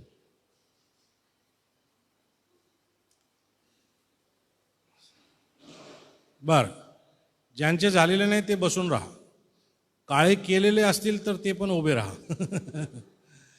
बर, आता ज्यांचे झाले नाहीत, ज्यांचे झालेले नाहीत त्यांनी यांच्याकडे बघा आणि म्हणा आम्हाला माहीत आहे आमचेही होणार आहेत. आम्हाला माहीत आहे आमचे होणार आहे. तुमचे जे झालेले आहेत त्याच्याबद्दल आम्हाला सन्मान आहे. म्हणा तुमचे जे झालेले आहेत त्याच्याबद्दल आम्हाला सन्मान आहे.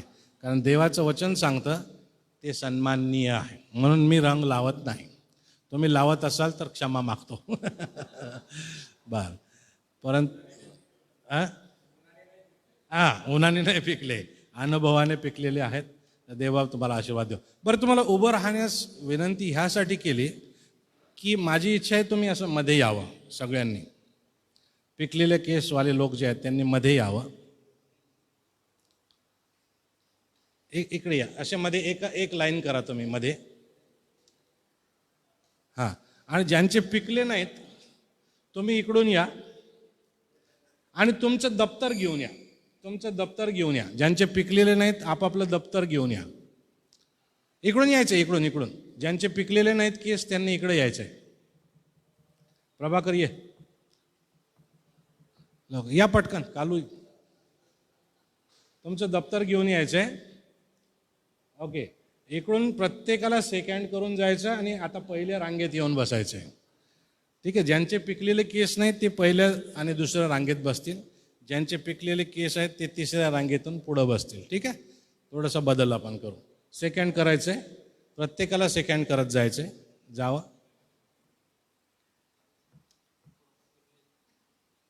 थोडंफार सेकंड करा मग.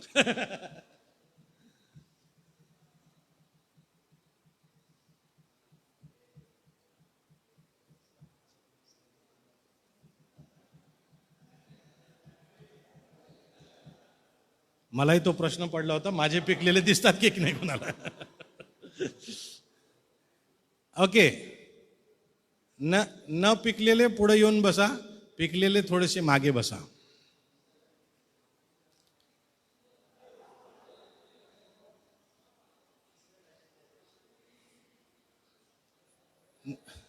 या लवकर, नंतर बोलूया आपण. या, मला थोडंसं बोलायचं बाकी आहे अजून.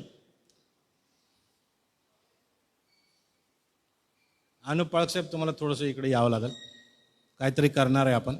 May be you need to change the angle. बरं, तुम्ही बसा सगळेजण पुढे. बरं, तुम्हा सगळ्यांना एका गुडघ्यावर टेकता येतं का? ज्यांचे केस पिकलेले नाहीत त्यांना एका गुडघ्यावर टेकता येतं का तुम्हाला? असं करून बघा प्रयत्न. आणि तिकडं तोंड करायचं. खुर्चीवर हात ठेवून तिकडं तोंड करायचं.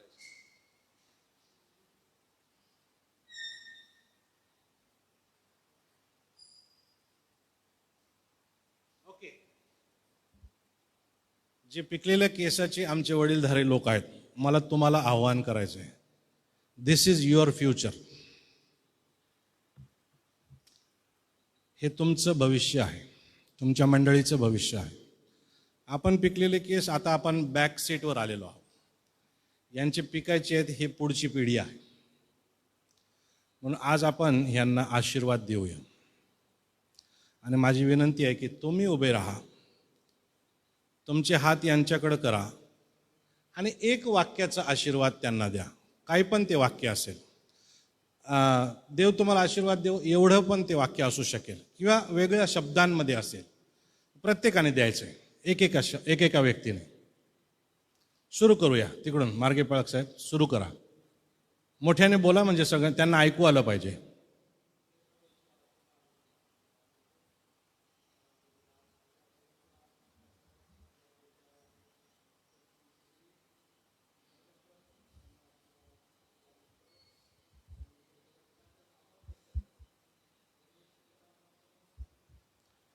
हां, एक वाक्य बोलायचं आहे. आशीर्वाद रूपी एक वाक्य बोलायचं आहे फक्त तुम्हाला. प्रार्थना नको, एक वाक्य बोला. पाडवी सर.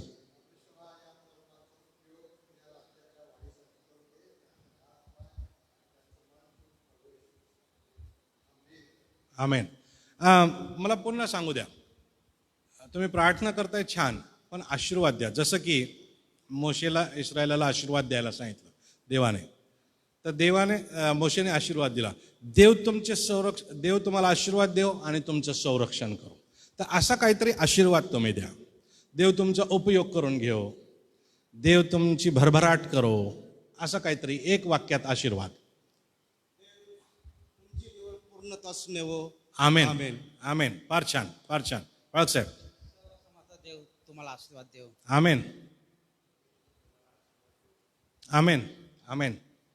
तुम्हाला देवाच्या राज्यासाठी उपयोग करून घेऊ. आमेन. आमेन. परमेश्वर तुमचं कल्याण करो. आमेन. परमेश्वर आपला मुखप्रकाश तुम्हावर पाडो. आमेन. आमेन. देव तुम्हाला आशीर्वाद दे. आमेन. देव तुम्हाला आशीर्वाद देव आणि तुमचा उपयोग मंडळीच्या उन्नतीसाठी, वाढीसाठी आणि ख्रिस्ताचा प्रकाश सर्वत्र दाखवण्यासाठी करून घेऊ. आमेन. आमेन.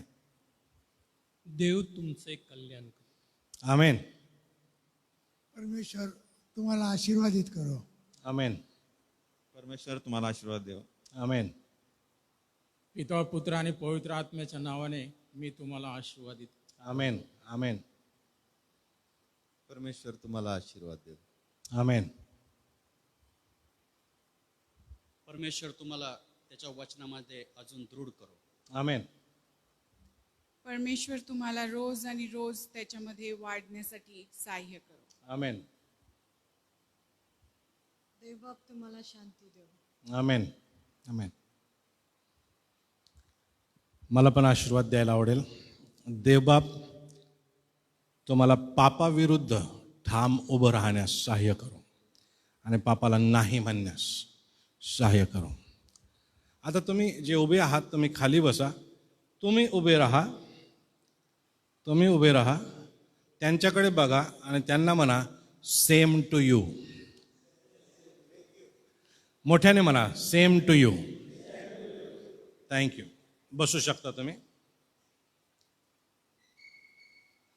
बर.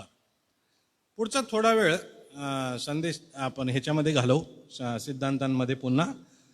तर त्याच्यासाठी तुम्ही तयार आहात असा माझा विश्वास आहे. झोप सर्वांची ओढलेली आहे असा निश्चित विश्वास आहे माझा. ओढली का?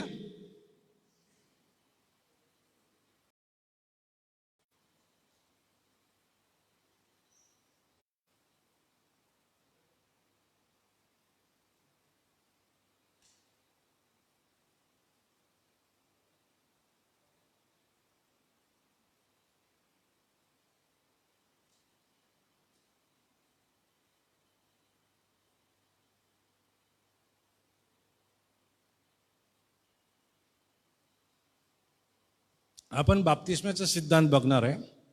आता बाप्तिस्म्याच्या सिद्धांताबद्दल आमचा पारंपरिक स्टँड वेगळा असू शकतो. ठीक आहे.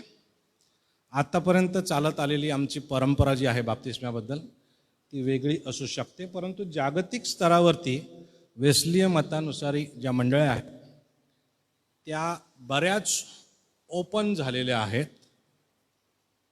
त्यांनी स्वतःला अनेक दृष्टिकोनातून व्यापक बनवलेलं आहे बाप्तिस्म्याच्या सिद्धांताला समजून घेण्याबाबत, किंवा त्याची जी प्रॅक्टिस आहे, त्याचा संस्कार आहे, विधी आहे त्याबद्दल. म्हणून हे मुद्दे ऐकत असताना काही गोष्टी जर तुम्हाला पटत नसतील ठस्यांमुळं तर हरकत नाही. ओके, हरकत नाही. या पद्धतींमुळं नरकात कोणीच जाणार नाही याची मी तुम्हाला शाश्वती देतो. ठीक आहे. पद्धतींमधल्या फरकांमुळे पाप होत नाही हे पवित्र शास्त्रोक्तरित्या तुम्हाला मी ठाम सांगतो. ठीक आहे. तर बाप्तिस्म्याचा सिद्धांत काय म्हणतो त्याकडे आपण लक्ष देऊ. आमच्या प्रभूने आज्ञापूर्वक नेमून दिलेला ख्रिस्ती बाप्तिस्मा हा एक संस्कार आहे. संस्कार शब्द जर पटत नसेल तर विधी आहे. ठीक आहे. रिच्युअल आहे, सॅक्रमेंट आहे. रिच्युअल नाही म्हणता येणार, सॅक्रमेंट आहे. तर हे आपण लक्षात घेऊ की हे आज्ञापूर्वक नेमून दिलेला असा हा संस्कार आहे. येशू ख्रिस्ताने केलेल्या प्रायश्चिताच्या लाभाचा स्वीकार करणे, त्याने प्रायश्चित केला, त्याचा लाभ जो आहे त्याचा स्वीकार करणे आणि आपले ख्रिस्ताच्या शरीराशी सहभागी होणे हे त्याद्वारे सूचित होते. बाप्तिस्मा घेतल्याने ते अंमलात येते असं मी म्हणत नाही. मी काय बोलत आहे लक्षात घ्या. बाप्तिस्मा घेतल्याने प्रायश्चित्ताचा लाभ लागू होतो असं मी म्हणत नाही. बाप्तिस्मा घेतल्याने ख्रिस्ताच्या शरीराशी मी सहभागी झालो असा अर्थ होत नाही. त्या दोनही गोष्टी विश्वासाने होतात, परंतु त्या झालेल्या आहेत याचं दर्शक म्हणून मी बाप्तिस्मा घेतो, याची जाहीर कबुली म्हणून मी बाप्तिस्मा घेतो, याचं जाहीर प्रतिपादन म्हणून मी बाप्तिस्मा घेतो. फरक लक्षात आला? फरक लक्षात आला? प्रायश्चित्ताचा लाभ जो आहे त्याचा मी स्वीकार विश्वासाने करतो, बाप्तिस्म्याने नाही करत. मंडळीशी, ख्रिस्ताच्या शरीराशी एक होणे, त्याच्याशी समरूप होणे, एकरूप होणे हे विश्वासाने घडतं. पण ते विश्वासाने घडलेलं आहे हे मंडळीला जाहीर करण्यासाठी बाप्तिस्म्याचा विधी आहे. ठीक आहे. की तुम्ही ज्या विश्वासाचे आहात आता मीही त्या विश्वासाचा झालेलो आहे आणि म्हणून मी आता बाप, पुत्र, पवित्र आत्मा यांच्या नावाने बाप्तिस्मा घेऊन तुमच्यापैकी एक झालेलो आहे. बाप्तिस्मा हे कृपेचं साधन असून त्याद्वारे येशू ख्रिस्तावरील विश्वास जाहीर होतो. आता पुढच्या मुद्द्याकडे जाण्याआधी मला तुमचे हात दाखवा बरं सर्वांचे. ज्या हातात अंगठी आहे तो हात दाखवा. ज्या हातात अंगठी आहे तो हात दाखवा. अरे अंगठ्या काढून ठेवल्या तुम्ही मी पण नाही घालत, परंतु ज्यांच्या हातात आहे ते हात वर करा. ओके, राजा सरांच्या हातात आहे, चोपडे सरांच्या हातात आहे. अजून कोण आहे? अंगठी इकडे. अंगठीचा काय प्रॉब्लेम आहे का? नाही ना, असं काही नाही ना. बरं, ठीक आहे. बरं, आता त्या दोघांच्या तरी हातात आहे. तुमच्या सारख्याच आहे का अंगठ्या की वेगळ्या आहेत? तुमच्या अंगठ्या बघा, एक दुसऱ्यांच्या पण बघा, सारख्या आहेत की वेगळ्या आहेत? एक दुसऱ्याच्या हातात देऊ नका, कन्फ्युजन होईल नंतर. सारख्या आहेत की वेगळ्या आहेत? डिझाईन पण सारखी आहे? डिझाईन सारखी आहे की वेगळी आहे? मी तुम्हाला गॅरंटीने सांगतो तुमच्या अंगठ्या सारख्या नाहीत, वेगळ्या आहेत त्या. ठीक आहे. आता ते का सांगितलं त्याच्याकडे मी येतो, फक्त तेवढं लक्षामध्ये ठेवा. त्याच्याकडे येऊ आपण. ठीक आहे. पवित्रतेने व धार्मिकतेने आज्ञापालन करण्याचा हेतू जे जाहीर करणाऱ्या विश्वासणाऱ्यांसाठी हा संस्कार विधी आहे. तर जे अक्षर जे आहे ते जास्तीचं आलेलं आहे त्या ठिकाणी. पवित्रतेने व धार्मिकतेने आज्ञापालन करण्याचा हेतू जाहीर करणाऱ्या विश्वासणाऱ्यांसाठी हा संस्कार विधी आहे. समजायला काय कठीण आहे का? साधं सोपं मराठीत आहे. बाप्तिस्मा नव्या कराराचे सहभागी पण दाखविण्यासाठी, आता नीट लक्षात घ्या, मी आधी काही विधानं केले, आता या ठिकाणी त्याचा संबंध येतो. लहान मुलांचा व नैतिकदृष्ट्या निरागस असणाऱ्यांचा बाप्तिस्मा त्यांचे आईवडील किंवा पालक यांच्या विनंतीवरून करण्यात यावा व त्यांना योग्य ख्रिस्ती शिक्षण देण्याचे आश्वासन मंडळीने द्यावे. आता चर्च ऑफ द नॅझरीन याचा स्वीकार करतं, पण अजून स्फोटक विधान करू द्या, मी वैयक्तिकरित्या लहान बाळांचा करत नाही बाप्तिस्मा. ठीक आहे, तर ते पालक लोकांवर अवलंबून आहे. पण एखादी व्यक्ती जर विनंती करत असेल की माझ्या लहान बाळाचा करा बाप्तिस्मा, मी जबाबदारी घेतो आणि मंडळीने पण जबाबदारी घ्यावी, तर करायला हरकत सुद्धा नाही. ओके, प्रोव्हाइडेड की ते त्याला तारणात चालवतील पुढे. पण तारण होईपर्यंत वाट पाहिलेलं सगळ्यात बेस्ट असं मला वाटतं. ठीक आहे, बाप्तिस्म्याचा संस्कार विधी, आता मी तुम्हाला अंगठ्यांचं विचारलं होतं. बाप्तिस्म्याचा संस्कार विधी पाणी शिंपडून, पाणी ओतून किंवा पाण्यात संपूर्णतः बुडवून करण्यात येऊ शकतो. ठीक आहे, आता तुमच्यापैकी काहींना आक्षेप असेल, शिंपडून तुम्हाला पटत नसेल, पाणी ओतून पटत नसेल, डुबवूनच पाहिजे असेल, नदीत घेऊन जा. ठीक आहे, माझं काहीच म्हणणं नाही. परंतु तुम्ही पाणी ओतून जर केलं तोही बाप्तिस्माच आहे, पाणी शिंपडून केलं तोही बाप्तिस्माच आहे, डुबवून केलं तोही बाप्तिस्माच आहे. Method is not important. Salvation army ही जी संस्था आहे त्या संस्थेमध्ये झेंड्याखाली राहून सॅल्यूट करावं लागतो. दॅट इज बाप्तिस्मा त्यांच्यासाठी. तिथं पाणी पण ओतत नाही, झेंड्याखाली उभं राहून सॅल्यूट करतात, कारण त्यांची जी शिस्त आहे ती वेगळी आहे, पद्धत वेगळी आहे. पण त्यांचे सिद्धांत आणि आपले सिद्धांत सेम आहेत. सिद्धांतावर अवलंब करण्याची पद्धत वेगळी आहे. त्यांचे सिद्धांत आणि आपले सिद्धांत सेम आहेत, अवलंबण्याच्या पद्धती वेगळ्या वेगळ्या आहेत, विश्वास एकच आहे. ठीक. प्रभुभोजनाचा सिद्धांत, प्रभुभोजनच म्हणता इकडे की अजून काय वेगळा शब्द आहे? प्रभुभोजनाचा. आमचा प्रभू व तारणारा येशू ख्रिस्त याने नेमून आज्ञा पिलेला हा संस्कार आहे. पुन्हा सॅक्रामेंट. येशू ख्रिस्ताचे जीवन, दुःख सहन, त्यागपूर्ण मरण, पुनरुत्थान व त्याची पुन्हा येण्याची आशा हे या संस्काराद्वारे घोषित केल्या जाते. हे शब्द जे आहेत ते शब्द आपण सगळेजण मिळून म्हणूया, माझ्या संती म्हणूया. येशू ख्रिस्ताचे जीवन, दुःख सहन, त्यागपूर्ण मरण, पुनरुत्थान, त्याची पुन्हा येण्याची आशा, हे सर्व या संस्काराद्वारे घोषित केल्या जाते. ठीक आहे, जेव्हा आम्ही संस्कारात सहभागी होतो आम्ही या सगळ्या गोष्टींची घोषणा करत असतो.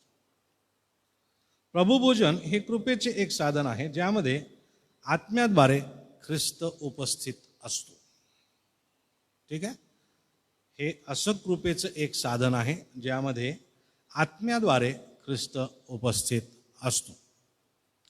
आत्मिक स्वरूपात तो त्यामध्ये उपस्थित आहे. आणि म्हणून मग 1 कोरिंथ 11:23 पासून पुढं दिलेल्या सूचनांचं पालन आम्हाला करावं लागेल. त्यात चुकीच्या पद्धतीनं सहभागी होऊन दंड उडवून घेऊ नये वगैरे वगैरे ज्या गोष्टी आहेत त्याचं आम्हाला पालन करणं आवश्यक आहे. परंतु दिस इज द बेसिस, हे बेसिक आहे. प्रभुभोजनाच्या सिद्धांताबद्दल ह्या गोष्टी आम्हाला माहीत असणं अत्यावश्यक आहे. प्रभू येशू वरील विश्वासाने जीवन तारण आणि मंडळीतील एकता यामध्ये नवीन होण्यासाठी या संस्कारामध्ये सहभागी होण्याचे सर्वांना आमंत्रण आहे, जबरदस्ती नाही, आमंत्रण आहे.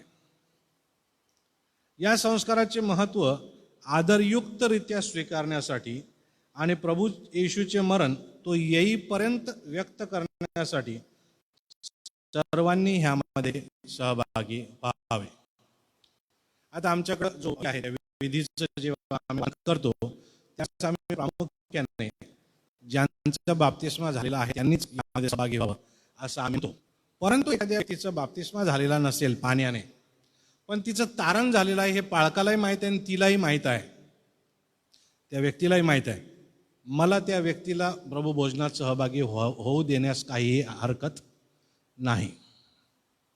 मी काय म्हणत आहे पुन्हा लक्षात घ्या. तारणाची 100% खात्री तारण झालेल्या व्यक्तीला आहे, पाळकालाही त्याच्याबद्दल खात्री आहे. अशा व्यक्तीला बाप्तिस्म्या विना प्रभू भोजनाच्या विधीमध्ये सहभागी होऊ देण्यास हरकत नाही. हे माझं म्हणणं आहे, हे माझं म्हणणं आहे. तुमचं म्हणणं वेगळं असू शकेल, ठीक आहे. परंतु प्रभू भोजन काय आहे हे समजून घेतल्यानंतर या बाकीच्या गोष्टी ज्या आहेत त्या कमी महत्त्वाच्या त्यासमोर ठरतात तुलनात्मक. ज्यांचा ख्रिस्तावर विश्वास आहे आणि त्याच्या पवित्र जनांवर प्रीती आहे त्या सर्वांना या संस्कारामध्ये शक्य तितक्या वेळेस सहभागी होण्यास ख्रिस्त आमंत्रण देतो. महिन्यातून एकदाच केलं पाहिजे असं आवश्यक नाही, महिन्यातून पहिल्या रविवारीच केलं पाहिजे असंही आवश्यक नाही, गुड फ्रायडेलाच केलं पाहिजे किंवा मौंदी गुरुवारलाच केलं पाहिजे किंवा ईस्टरलाच केलं पाहिजे असं आवश्यक नाही. देवाचं वचन आम्हाला सांगता शक्य तितक्या वेळेस आम्ही त्यामध्ये सहभागी होऊ शकतो. परंतु ते करत असताना ते रिच्युअलिस्टिक होऊ नये, म्हणजे नुसती एक परंपरा आहे म्हणून करायचं अशा अर्थाने ते होऊ नये, याचीही दक्षता घेणं आम्हाला गरजेचं आहे. आणि म्हणून मला असं वाटतं बहुतांश मंडळ्या महिन्यातून एकदा पहिल्या रविवारी असं ते ठेवतात, बरोबर. आता तुम्ही म्हणा ऑनलाईन कसं करायचं, आमचे व्हिडिओज बघा, आम्ही ऑनलाईन पण ते केलेलं आहे. लोकांना सूचना देऊन ठेवा की त्या दिवशी तुम्ही भाकर आणि पेय तयार करून ठेवा. ते प्रतीक आहेत, ती भाकर प्रतीक आहे ख्रिस्ताच्या शरीराचं, तो प्याला प्रतीक आहे ख्रिस्ताच्या रक्ताचं. म्हणून खाण्याचा पदार्थ आणि पिण्याचा पदार्थ तो नशा आणणारा नसावा. नशा आणणारा नसावा, ज्यूस असावा, झिंगवणारा ज्यूस नसावा. ठीक आहे, याची आम्ही खबरदारी घ्यावी. नाही तर पाळक साहेबांनी सांगितलं ऑनलाईन पिते राहू शाम तक. माझ्या स्मरणार्थ हे करा आणि संध्याकाळी गटारीत लोळा, ते काही आपल्याला अपेक्षित नाही. हा गंभीर विधी आहे, त्याच्याद्वारे आम्ही स्वतःवर दोष ओढवून घेऊ शकतो. देवाचं वचन आम्हाला शिकवतं, म्हणून गंभीररित्या आदरयुक्तरित्या आम्हाला त्यामध्ये सहभागी व्हायचं आहे. ख्रिस्तानं लावून दिलेला हा विधी आमच्यासाठी. काही ठिकाणी भाकर उपलब्ध नसेल, काही ठिकाणी वेपर्स उपलब्ध नसतील, पोळीचा उपयोग केला जाऊ शकेल, ब्रेडचा उपयोग केला जाऊ शकेल. काही ठिकाणी मला लोकांनी येऊन सांगितलं ब्रेड नाही द्यायची, ब्रेड असली की मी घेतच नाही. का? त्याच्यात खमीर असतं. म्हटलं अंतकरणातलं खमीर चालतं आणि त्याच्यातलं खमीर नाही चालत. प्रतीक आहे ते प्रतीक आहे, हे लक्षात घेऊया. शरीराचं प्रतीक आहे, रक्ताचं प्रतीक आहे. म्हणून स्वतःचेच नवनवीन अनावश्यक असे सिद्धांत आम्हाला लोकांच्या जीवावर लादायचे नाही आहेत, हे लक्षामध्ये आपण. बरं, पुढचा सिद्धांत आहे देवाच्या सामर्थ्याने रोग निवारण. फार महत्त्वाचं आहे. देवाच्या सामर्थ्याने रोग निवारण होते या पवित्र शास्त्रातील सिद्धांतावर किंवा सिद्धांत तत्वावर आमचा विश्वास आहे. तुमचा आहे का विश्वास? मला असं वाटतं आज जगामध्ये येशू ख्रिस्त तारण करतो ह्यापेक्षा येशू ख्रिस्त बरं करतो याच्यावर जास्त विश्वास आहे लोकांचा. त्याच्यावरून कळतं की लोकांना जास्त कशाची भूक आहे. कशाची भूक आहे जास्त? चमडीची. हां, चमडी ठीक रही तो दमडी आती रहेगी भले. त्यांना शरीराने लाभ प्राप्त करून घेण्याची जास्त हौस आहे. सार्वकालिक लाभाबद्दल लोकांना विचार करायला नको. का? कारण त्याग सामावलेला आहे. सोडावं लागतं, नाही म्हणावं लागतं. मला आवडणारं पाप सोडून द्यावं लागतं म्हणून. तर परंतु आपण रोगाबद्दल बोलत आहोत. माझं प्रीचिंग चालू झालं होतं, मी थांबतो. देवाच्या सामर्थ्याने रोग निवारण होतं या पवित्र शास्त्रोक्त सिद्धांत तत्वावर आपला विश्वास आहे. रोगी बरे व्हावेत म्हणून विश्वासाने प्रार्थना करावी असे आम्ही आमच्या लोकांना आग्रहाने आमंत्रण करतो. ते वाक्य नीट वाचा. कोणाला आमंत्रण करतो सांगितलंय? फेमस टीव्ही प्रिचर्सला आमंत्रण करतो असं सांगितलं ना. कोणाला आमंत्रण करतो सांगितलं? मंडळीला, मंडळीच्या लोकांना. फक्त मंडळीच्या पाळकालाच तो अधिकार नाही. तुम्ही एखाद्याच्या घरी सहज गेले, का हो कसे काय, ते म्हटले की फार बरं नाही वाटत हो, तुम्ही प्रार्थना करा त्यांच्यासाठी. पाळक साहेब येण्याची वाट बघू नका. पाळक साहेबांना फोन करून सांगा मी प्रार्थना केली पाळक साहेब, तुम्हीही प्रार्थना करा. भेट देता आली तर फारच बरं होईल. तुम्हाला आणि मला सर्वांना तो अधिकार दिलेला आहे प्रार्थना करण्याचा. फक्त हिलर्सला तो अधिकार नाही आहे किंवा फक्त पास्टर्सला तो अधिकार नाही आहे. ख्रिस्तावर विश्वास ठेवणाऱ्या प्रत्येक व्यक्तीला तो अधिकार आहे. मंडळीच्या वडील लोकांना तो अधिकार आहे. मंडळीच्या पाळक लोकांना तो अधिकार आहे. सर्वसामान्य विश्वासणाऱ्याला सुद्धा तो अधिकार आहे. मी एक अनुभव सांगतो. माझी मुलगी, मोठी मुलगी जी गिटार वाजवते, गाणं म्हणते, ती एक दिवशी इतकी तापाने फणफणली की ती अशी उडायची तापाने. चर्च सुटलं, आम्ही घरी गेलो, हिला अजून बरं नव्हतं, ती अशी उडत होती. मग मी तिला मांडीवर घेऊन बसलो, असं झोपवलं माझ्या मांडीवर. लहान होती ती. आणि आमच्या शिक्षिका होत्या त्या ठिकाणी सर्व शाळेच्या. त्यांना म्हटलं प्लीज या, आपण हिच्यासाठी प्रार्थना करू. आणि मी एक हात तिच्या पोटावर ठेवला, एक हात तिच्या कपाळावर ठेवला. तुम्ही असंच केलं पाहिजे असं सांगत नाही, मी काय केलं ती सांगत. नाही तुम्ही म्हणाल यंगड पाळक साहेबांनी सांगितलं होतं पोटावर हात ठेवा.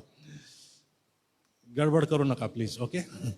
आणि भलत्याच जागी माझं नाव वापरून काही करू नका. ठीक आहे. तर माझं बाळ आहे, माझं लेकरू आहे, मी त्याच्या पोटावर हात ठेवला, डोक्यावर हात ठेवला आणि आम्ही सर्वांनी मिळून प्रार्थनेला सुरुवात केली. प्रार्थना संपायच्या आधी ती थंडगार झाली. प्रभूला मागितलं की प्रभू तू सक्षम आहेस, तू हिला स्पर्श कर, तू हिचा ताप घालव. प्रार्थना संपेपर्यंत ती थंड झालेली होती आणि आम्ही लगेच उपकार स्तुतीची प्रार्थना केली की देवा तू हिला स्पर्श केलास आणि हिचा ताप घालवून दिलास. आमेन. तर हे आम्हाला देवापाने अधिकार दिलेला आहे. तो फक्त स्पेसिफिक लोकांनाच करण्याची गरज ती नाही. ठीक आहे. आम्ही पण प्रार्थना करू शकतो. आमच्या मंडळीतले लोक सुद्धा प्रार्थना करू शकतात. देव प्रार्थना ऐकतो. पुढं, देव वैद्यकीय उपचारांद्वारे सुद्धा रोग निवारण करतो असा आमचा विश्वास आहे. हम वॅक्सिन नहीं लेंगे. मला असं वाटतं अतिशयोक्ती आहे. प्रत्येकाला व्यक्ती स्वातंत्र्य आहे, मला त्याच्याबद्दल काय बोलायचं नाही. एक लेख पाठवेल सर तुम्हाला, मी पाठवलाही असेल कदाचित. सर तुम्हालाही पाठवतो, सर्वांना पाठवतो. मराठीत भाषांतर सुद्धा मी केलं. लेखाचं नाव आहे जेव्हा पुढारी सुशिक्षित असतात तेव्हा. लेखाचं नाव आहे जेव्हा पुढारी सुशिक्षित असतात तेव्हा. संजीव भाटिया यांनी ते लेख लिहिलेला आहे. मार्मिक आहे, टीकात्मक आहे, मूल्यमापनात्मक आहे. त्यांनी सांगितलं जेव्हा कोरोना सुरू झाला तेव्हा इस्रायलचे पंतप्रधान यांनी काय केलं. इस्रायलचे पंतप्रधान हे IITचे हे आहेत, ग्रॅज्युएट आहेत. मेडिकल क्षेत्रामध्ये सुद्धा त्यांच्या डिग्रीज आहेत आणि ऑक्सफर्डला PhD साठी ॲडमिशनसुद्धा त्यांनी घेतलेली होती. सुशिक्षित आहेत. त्यांनी काय केलं? त्यांनी फायझर आणि अजून एक कंपनी जी वॅक्सिन शोधून काढत होती, त्यांचे जे CEOज होते त्यांच्याशी मैत्री साधली. त्यांच्या IITचे जे कनेक्शन्स होते, मित्रमंडळ, त्यांच्याद्वारे ह्या कंपनीच्या CEO सोबत त्यांनी मैत्री साधली. याला कारण आहे बरं, मी हे जे सांगत आहे त्याला. मैत्री साधून त्यांना विचारून घेतलं त्यांनी की फायझर हे कधी बाजारात उपलब्ध होईल आणि जेव्हा उपलब्ध होईल तेव्हा त्याची किंमत काय असेल. 100% माहिती मिळाली ह्यांना. त्यांनी फायझरच्या CEOसाठी कॉन्ट्रॅक्ट करून टाकला की तुमची बाजारात उपलब्ध होण्याची किंमत ही आहे $15. $15 पर वॅक्सिन किंमत होती त्यांची. त्यांनी सांगितलं की मला त्याच्या दुप्पट किमतीला 8 दशलक्ष डोसेस विकत पाहिजे. लॉन्च झालेल्या दिवशीच 8 मिलियन डोसेस पाहिजे. घेऊन टाकले त्यांनी.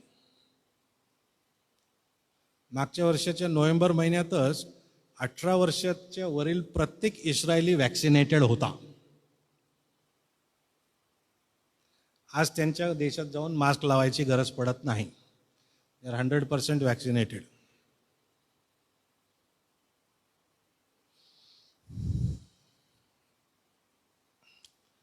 देव वैद्यकीय उपचारांद्वारे सुद्धा काम करतो, आरोग्य देतो, याच्यावर आमचा विश्वास आहे. अनेकदा आम्ही आहे ना, मला असं वाटतं, असं बोलायला काही हरकत नाही, वडीलजनांच्या परवानगीने बोलतो, आम्ही कधी कधी फाजील धार्मिकपणा करतो. औषध घेणार नाही, तसाच बरा होईल. आमच्या राजेश सरांच्या भाषेत, चढ बिल्डिंगवर आणि मार खाली उडी.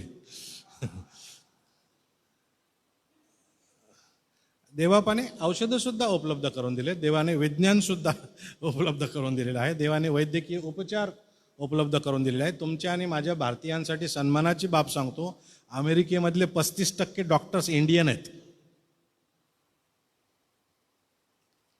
अतिशयोक्ती काहीच नाही. सर्च करा, डेटा सर्च करा, इंटरनेट सर्च करा. तर म्हणजे 35% अमेरिकनांचा जीव कोणाच्या हातात आहे? तुमच्या आणि माझ्या भाऊबंधांच्या. देवा वैद्यकीय उपचारांद्वारे सुद्धा काम करतो, हे आम्हाला मान्य करावं लागेल, शिकावं लागेल. आता मी जी स्टोरी तुम्हाला सांगितली त्याचा दुसरा भाग याच्यावर नाही सांगत मी, त्याचा दुसरा भाग आहे. परंतु त्यांना लोकांनी विचारलं, नेतन्याहू सरांना विचारलं जाऊन की तुम्ही असं का केलं, तुम्ही $15चं वॅक्सिन $30 का घेतलं? ते म्हणाले, जे वरचे $15 मी त्यांना दिले एक्स्ट्रा 8 मिलियन डोसेससाठी, तो माझा पूर्ण देश फक्त 3 दिवस बंद ठेवण्याचा खर्च आहे. माझा संपूर्ण देश 3 दिवस लॉकडाऊनमध्ये ठेवण्याचा तो खर्च होता एक्स्ट्रा. फरक लक्षात आला? आपल्या इकडं लॉकडाऊन चालूच आहे. वॅक्सिन्स उपलब्ध होत नाही आहेत. 100 रुपयाच्या फरकासाठी अजूनही भाव करणं सुरू आहे वॅक्सिनच्या. तर हा फरक आहे. तर आपण परत आपल्या मुद्द्याकडे येऊ की देव वैद्यकीय उपचारांद्वारे सुद्धा रोग निवारण करतो.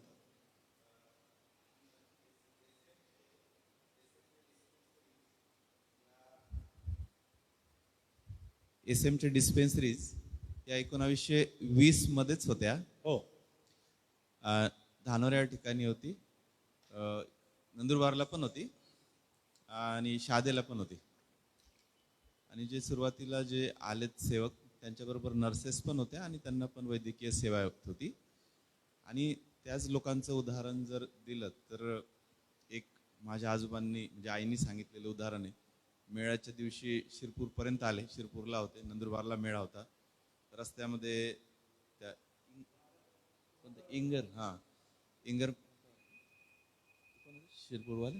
शिरपूरवाले त्या काय नव्हतं, नाही मिलिंद त्यांच्या अगोदर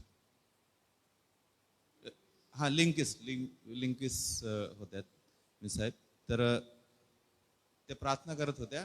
आजूबाजू ड्रायव्हर होते, त्यांना सांगितलं की मास्तर तिथं शिरपूरला गरज आहे माझी असं.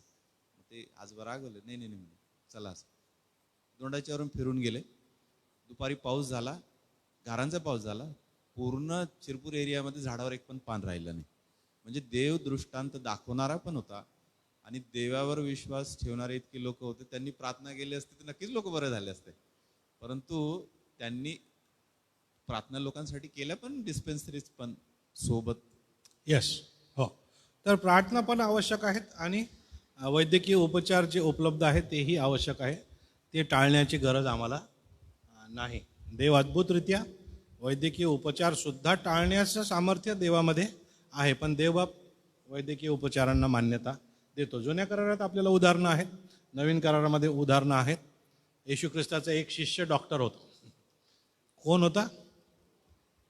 Doctor look.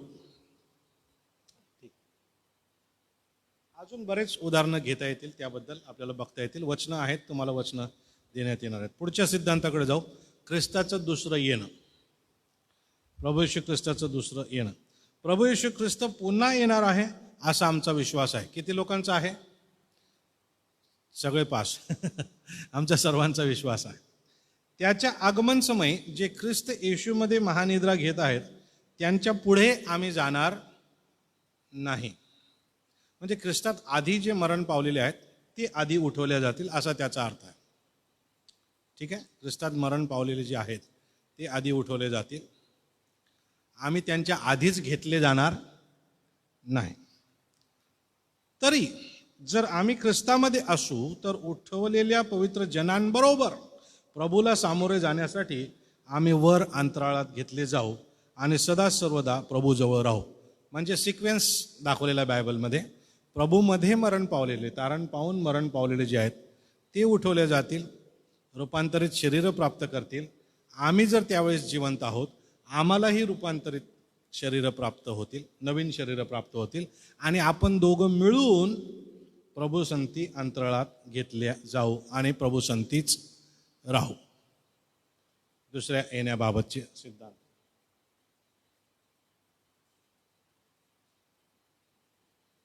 बरं, आता शेवटच्या सिद्धांताकडे आपण आलेलो आहे. ख्रिस्त येणार आहे, त्याच्या संती आम्ही जाणार आहोत. हे ख्रिस्ताच्या येण्याबद्दलच्या दोन महत्त्वाच्या बाबी लक्षात ठेवणं फार आवश्यक आहे. ख्रिस्त येणार आहे, मेलेले असू तर उठवले जाऊ, मेलेले नसू तर रूपांतरित होऊ.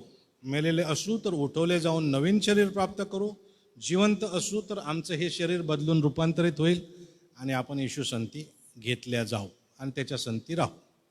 या दोन अतिशय महत्त्वाच्या गोष्टी येशूच्या दुसऱ्या येण्याबद्दल आवश्यक आहे. आता त्याच्या संबंधीच अजून बाकीच्या काही गोष्टी आहेत त्या याच्यामध्ये येतात. ठीक आहे. तुम्हाला लगेच प्रश्न पडला असेल, न्यायनिवाड्याचं काय? तर हा वेगळा सिद्धांत त्याच्यासाठी आहे. मृताचे पुनरुत्थान होईल आणि धार्मिक व अधार्मिक अशा दोघांचेही देह सजीव उठवून त्यांच्या आत्म्याबरोबर संयुक्त करण्यात येतील असा आमचा विश्वास आहे. मरण पावतो तेव्हा काय होतं? आमच्या शरीराला आमचा आत्मा सोडून जातो. पण जेव्हा प्रभू येशू ख्रिस्त येईल तेव्हा धार्मिक आणि अधार्मिक, तारण पावलेले आणि न पावलेले अशा दोघांचेही शरीर त्यांना देण्यात येतील. ते पुन्हा उठवल्या जातील. त्यांचे आत्मे त्यांच्या शरीरात वापस घातले जातील असा आमचा विश्वास आहे. बरं, ज्यांनी सत्कर्म केली ते जीवनाच्या पुनरुत्थानासाठी आणि ज्यांनी दुष्कर्मे केली ते न्यायाच्या पुनरुत्थानासाठी बाहेर येतील. आम्हाला प्रश्न पडला होता ना आधीच्या मुद्द्यात, आम्ही तारण पाळलेलं आमचं पुनरुत्थान बस आहे, त्यांचं कशाला? त्यांचं न्यायासाठी.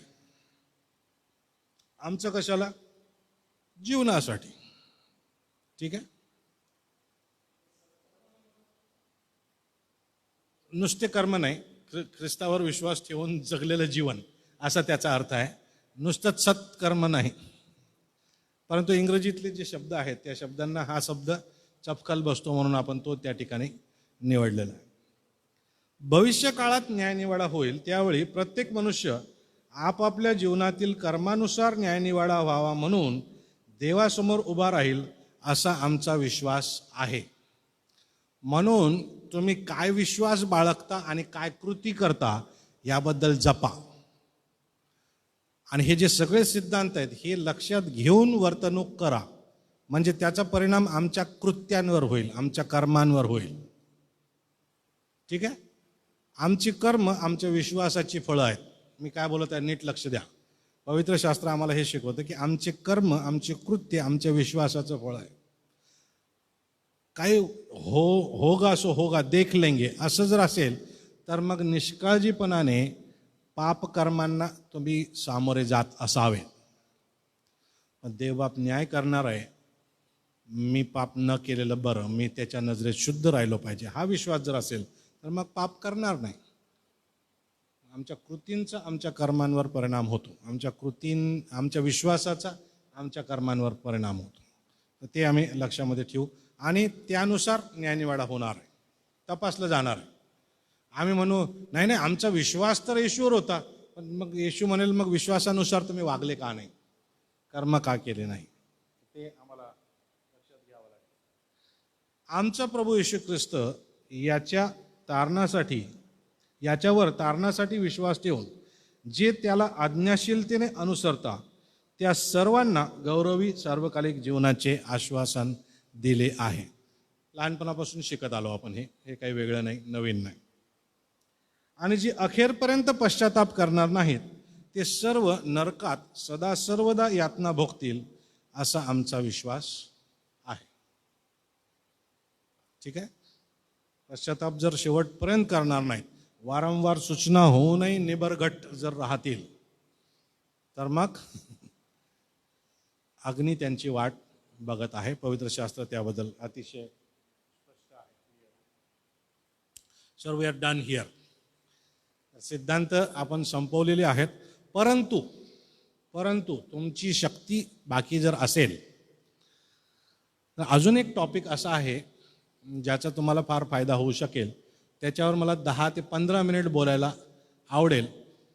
चहा घेऊन मग करायचं का? चहा घेऊन मला 15 मिनिटं द्या, तुम्हाला निश्चित लाभ होईल. असं चालू ठेवायचं का? बरं उभं राहू, एका क्षणासाठी उभं राहू. सागर एक गीत.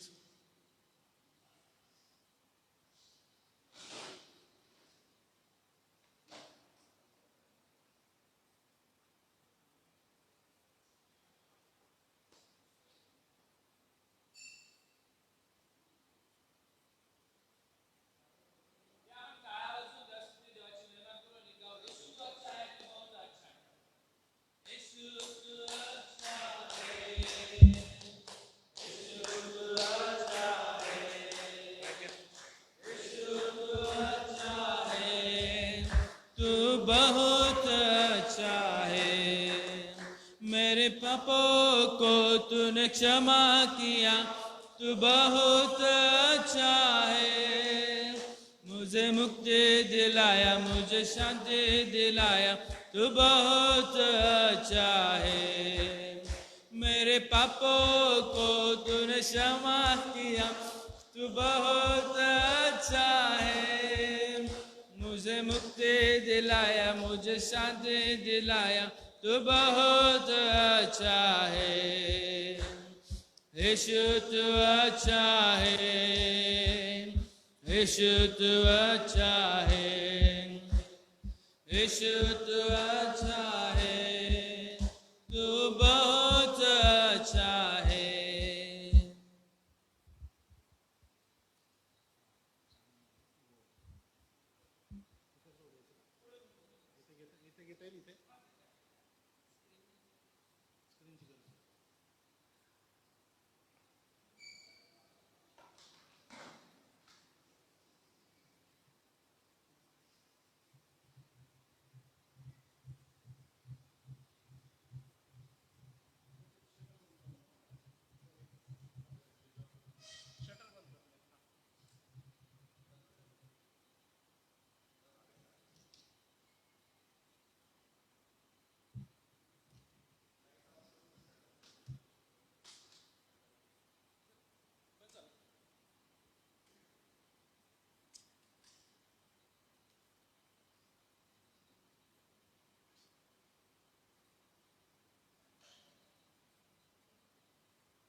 बरं. जे पाळक आहेत तेही ऐका, जे पाळक नाहीत तेही ऐका. तुम्हाला संदेश जरी द्यायचा नसेल तरी याचा फायदा होईल तुम्हाला.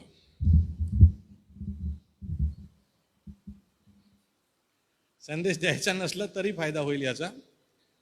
ज्या कुठल्या शास्त्रभागावर तुम्हाला उपदेश करायचा आहे त्या शास्त्रभागाची एक सर्वसाधारण साहित्यिक रूपरेषा बनवा. रूपरेषा समजते? आउटलाईन. तुकड्या तुकड्यामध्ये विभाग पाडा, तुकडे पाडा त्या शास्त्रभागाचे. अर्थात आउटलाइनिंगची प्रोसेस गंभीर आहे, पण तुकडे पाडा हे सगळ्यात सोपं स्पष्टीकरण आहे त्याचं. ठीक आहे. पण साहित्यिक स्वरूपामध्ये जसं दिसतं तसं, त्याला कोणतं दुसरं रूप द्यायचं नाही.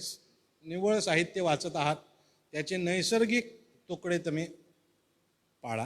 त्याला आपण साहित्यिक रूपरेषा म्हणतो.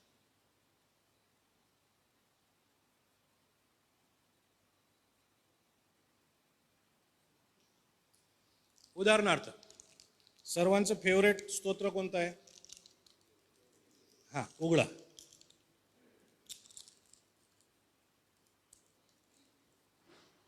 बरं, रूपरेषा करण्याआधी एक गोष्ट करावी वारंवार तो शास्त्रभाग वाचून, आणि ती गोष्ट आहे त्या शास्त्रभागाचा विषय काय हे शोधावं. आता तुम्ही न वाचताही सांगू शकाल स्तोत्र 23चा विषय काय? मेंढपाळ, पूर्वीनारा, बरोबर नाही का? तर मेंढपाळ किंवा पूर्वीनारा हा विषय लक्षात घेऊन जर स्तोत्र 23 वाचलं तर स्तोत्र 23चे तुकडे पाडायला फार सोपं जाईल. ठीक आहे. पहिला तुकडा काय पाडता येईल आपल्याला?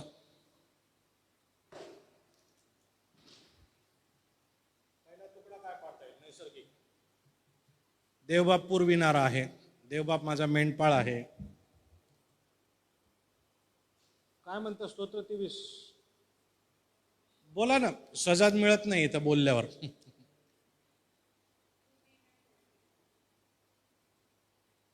बर,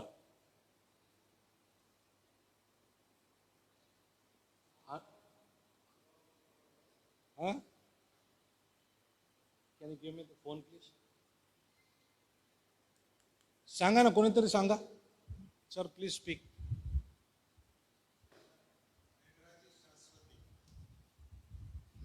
हॅलो. मेंढराची शाश्वती. बर म्हणजे तो कोण आहे? माझा परमेश्वर कोण आहे? बर बर.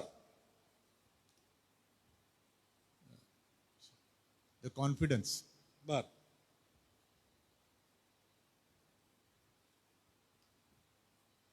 तर काय म्हटलं सर तुम्ही? शाश्वती. कोणाला आहे शाश्वती? मेंढराला. तर परमेश्वर माझा मेंढपाळ आहे, तो असं कॉन्फिडन्सने म्हणतोय.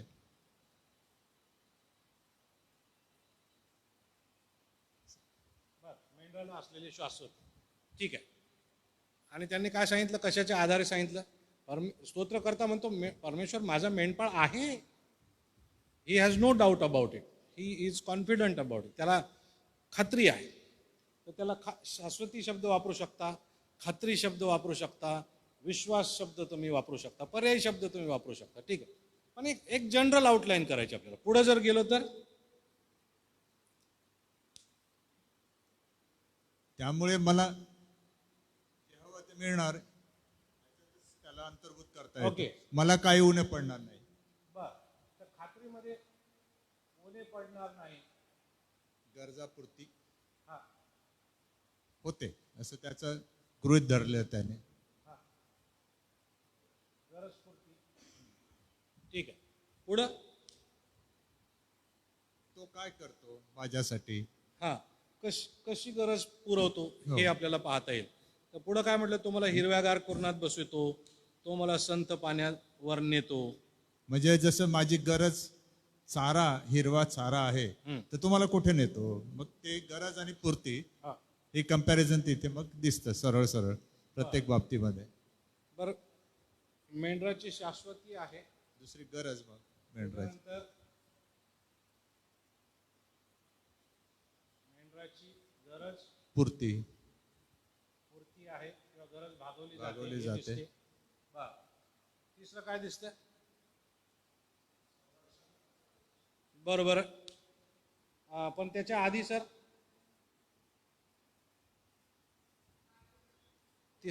तिसऱ्या वचनात काहीतरी अतिशय महत्वाचं आहे.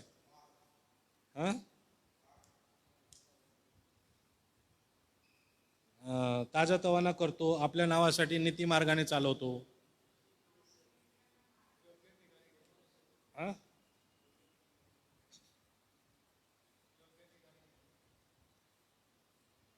बरं, तसंही म्हणता येईल आपल्याला.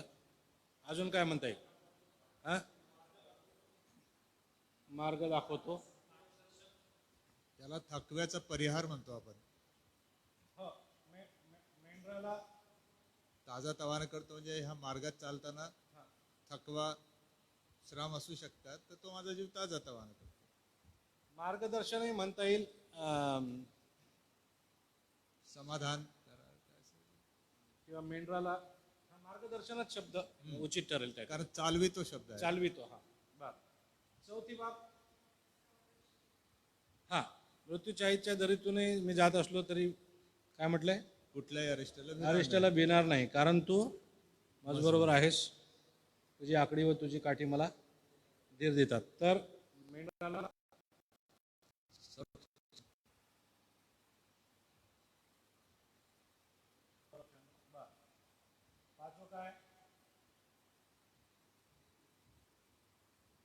माझ्या शत्रूंच्या देखत माझ्या पुढे काठ वाढतोस, तू माझ्या डोक्याला तेलाचा अभ्यंग करतोस, माझे पात्र काठोकाठ भरून वाहत आहे.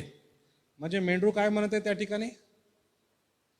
हे जरा चित्र नीट लक्षामध्ये घेऊया आपण. जर तुम्हाला मारायला बाहेर लोक तलवार घेऊन बसलेले आहेत, तर तुम्ही जेवायला बसाल का? सांग त्यांना, येतो जरा जेवून येतो. पण स्तोत्रकर्ता नेमकं तेच म्हणत आहे बरं का या ठिकाणी. बाहेर शत्रू तलवार घेऊन उभे आहेत, पण त्या शत्रूंच्या समोर देव म्हणतो त्याची काळजी करू नको, तू जेवण खा. म्हणजे देव त्याला काय म्हणते? निश्चिंत ऐस, चिंता करू नको. तर त्याला आपण मेंढराची निश्चिंतता म्हणू शकतो. ठीक आहे, बरोबर. अजून काही वेगळं?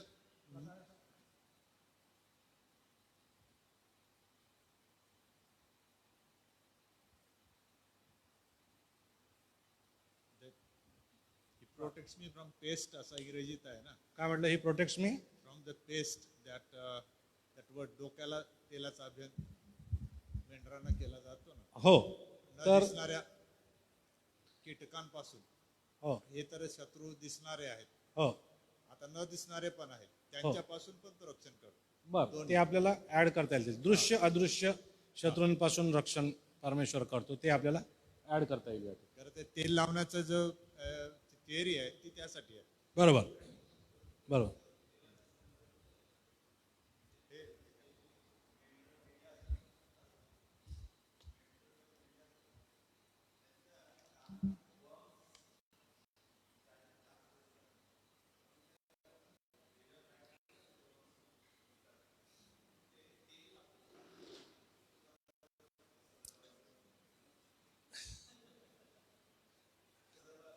बघा, हे अभ्यासाचा विषय आहे.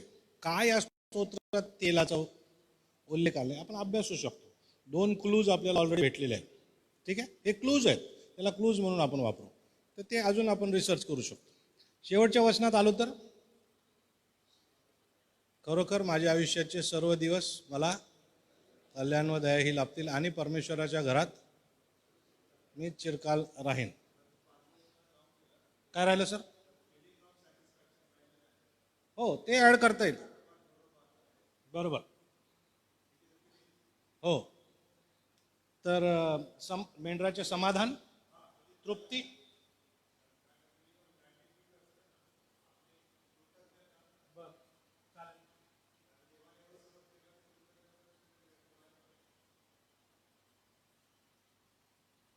बर, एक्सलंट सर, थँक्यू. 7वी गोष्ट 6व्या वचनात, काय कळतं 6व्या वचनावरून? काय म्हणता येईल तुम्हाला? काय म्हणत आहे स्तोत्र करता? हा, आणि किती काळासाठी आहे ते? हा, तर काय म्हणता येईल त्याला मग? मेंढराची सार्वकालिकता, मेंढराची आशा. ठीक आहे.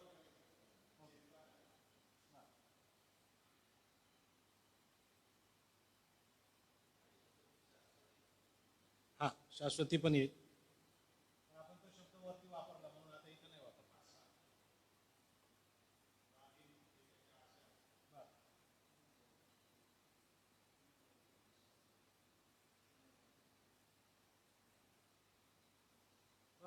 आता आपण सर्वसाधारणतः 5 मिनिटात, 5 ते 7 मिनिटात हे केलं. ठीक आहे. तुम्ही करू शकता, पण जास्त वेळ द्या. आता आपल्याला घाई आहे म्हणून लवकर केला. तर अशी एक साहित्यिक सर्वसाधारणतः तुकडे पडणारी रूपरेषा तयार करावी. ठीक आहे. परंतु उपदेशापर्यंत जाण्याआधी आम्हाला हे ऐतिहासिकरित्या खरं आहे का हे तपासणं आवश्यक आहे. ओके. आणि आमचा इतिहास कुठून येईल मग? हे कोणी लिहिलं? दाविदाने लिहिलं. दावीद खरंच होऊन गेला का? हो. त्याच्याबद्दल कुठं लिहिलंय? शास्त्रात लिहिलंय. मग शास्त्रातील दाविदाची जी गोष्ट आहे त्या गोष्टीमध्ये हा दावीद आहे. ठीक आहे. आणि मेंढपाळ परमेश्वर आहे. ठीक आहे. त्याच्यापेक्षा दुसरा अँगल याच्यामध्ये आपण टाकू शकत नाही. तर ऐतिहासिकरित्या हे सत्य आहे का हे आपल्याला बघण्यासाठी आपण याची ऐतिहासिक रूपरेषा सुद्धा केली पाहिजे. आता ऐतिहासिक म्हटल्याबरोबर कोणत्या काळात येईल? ऐतिहासिक म्हटल्याबरोबर कोणता काळ येईल? भूतकाळ. हेच विधान मेंढराच्या ऐवजी व्यक्ती किंवा दावीद शब्द वापरून भूतकाळात कसे लिहाल तुम्ही? दाविदाला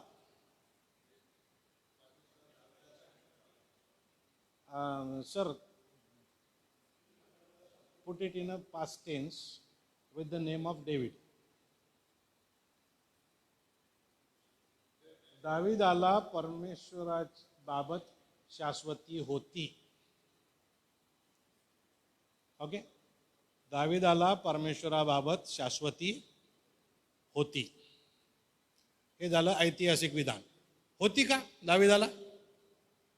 वारंवार त्याचे स्तोत्र वाचल्यावर ते सिद्ध होतं का? हो.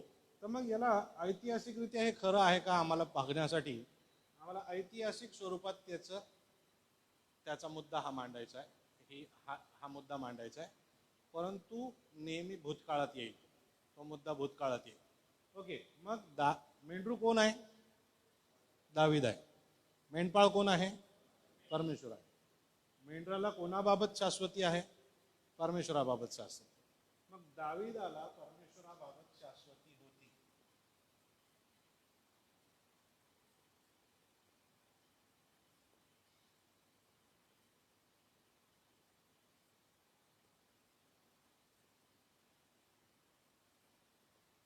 ठीक आहे. आता याचं करा बरं. याचं करा भूतकाळात. इथं कोणाचं नाव वापरलं आपण? मग इथेही कोणाचं नाव येईल? ओके. दाविदाच्या गरजांची परमेश्वराने पूर्ती केली. ओके.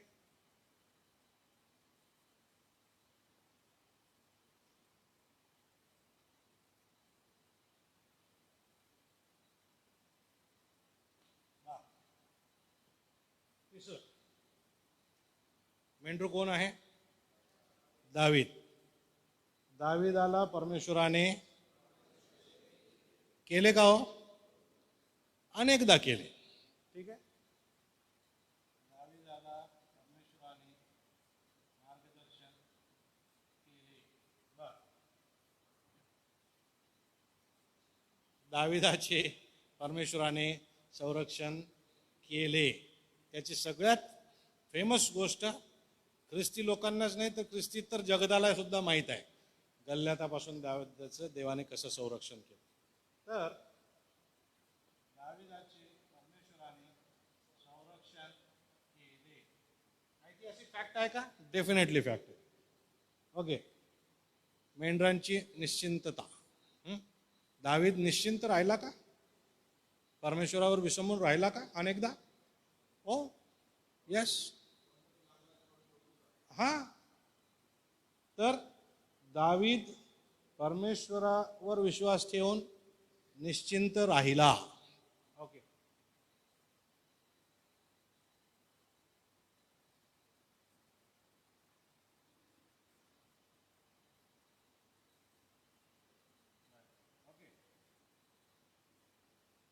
दावीद कृतज्ञ होता का हो? दाविदाने आभार व्यक्त केले का परमेश्वराचे? कितीदाच केले नाही का? कितीदाच केले नाही? तर दाविदाने परमेश्वराला कृतज्ञता व्यक्त केली.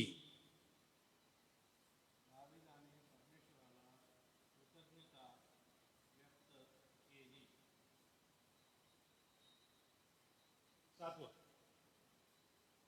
दाविदाला सार्वकालिक आशा होती का? दाविदाने सार्वकालिक आशा बाळगली. ठीक आहे.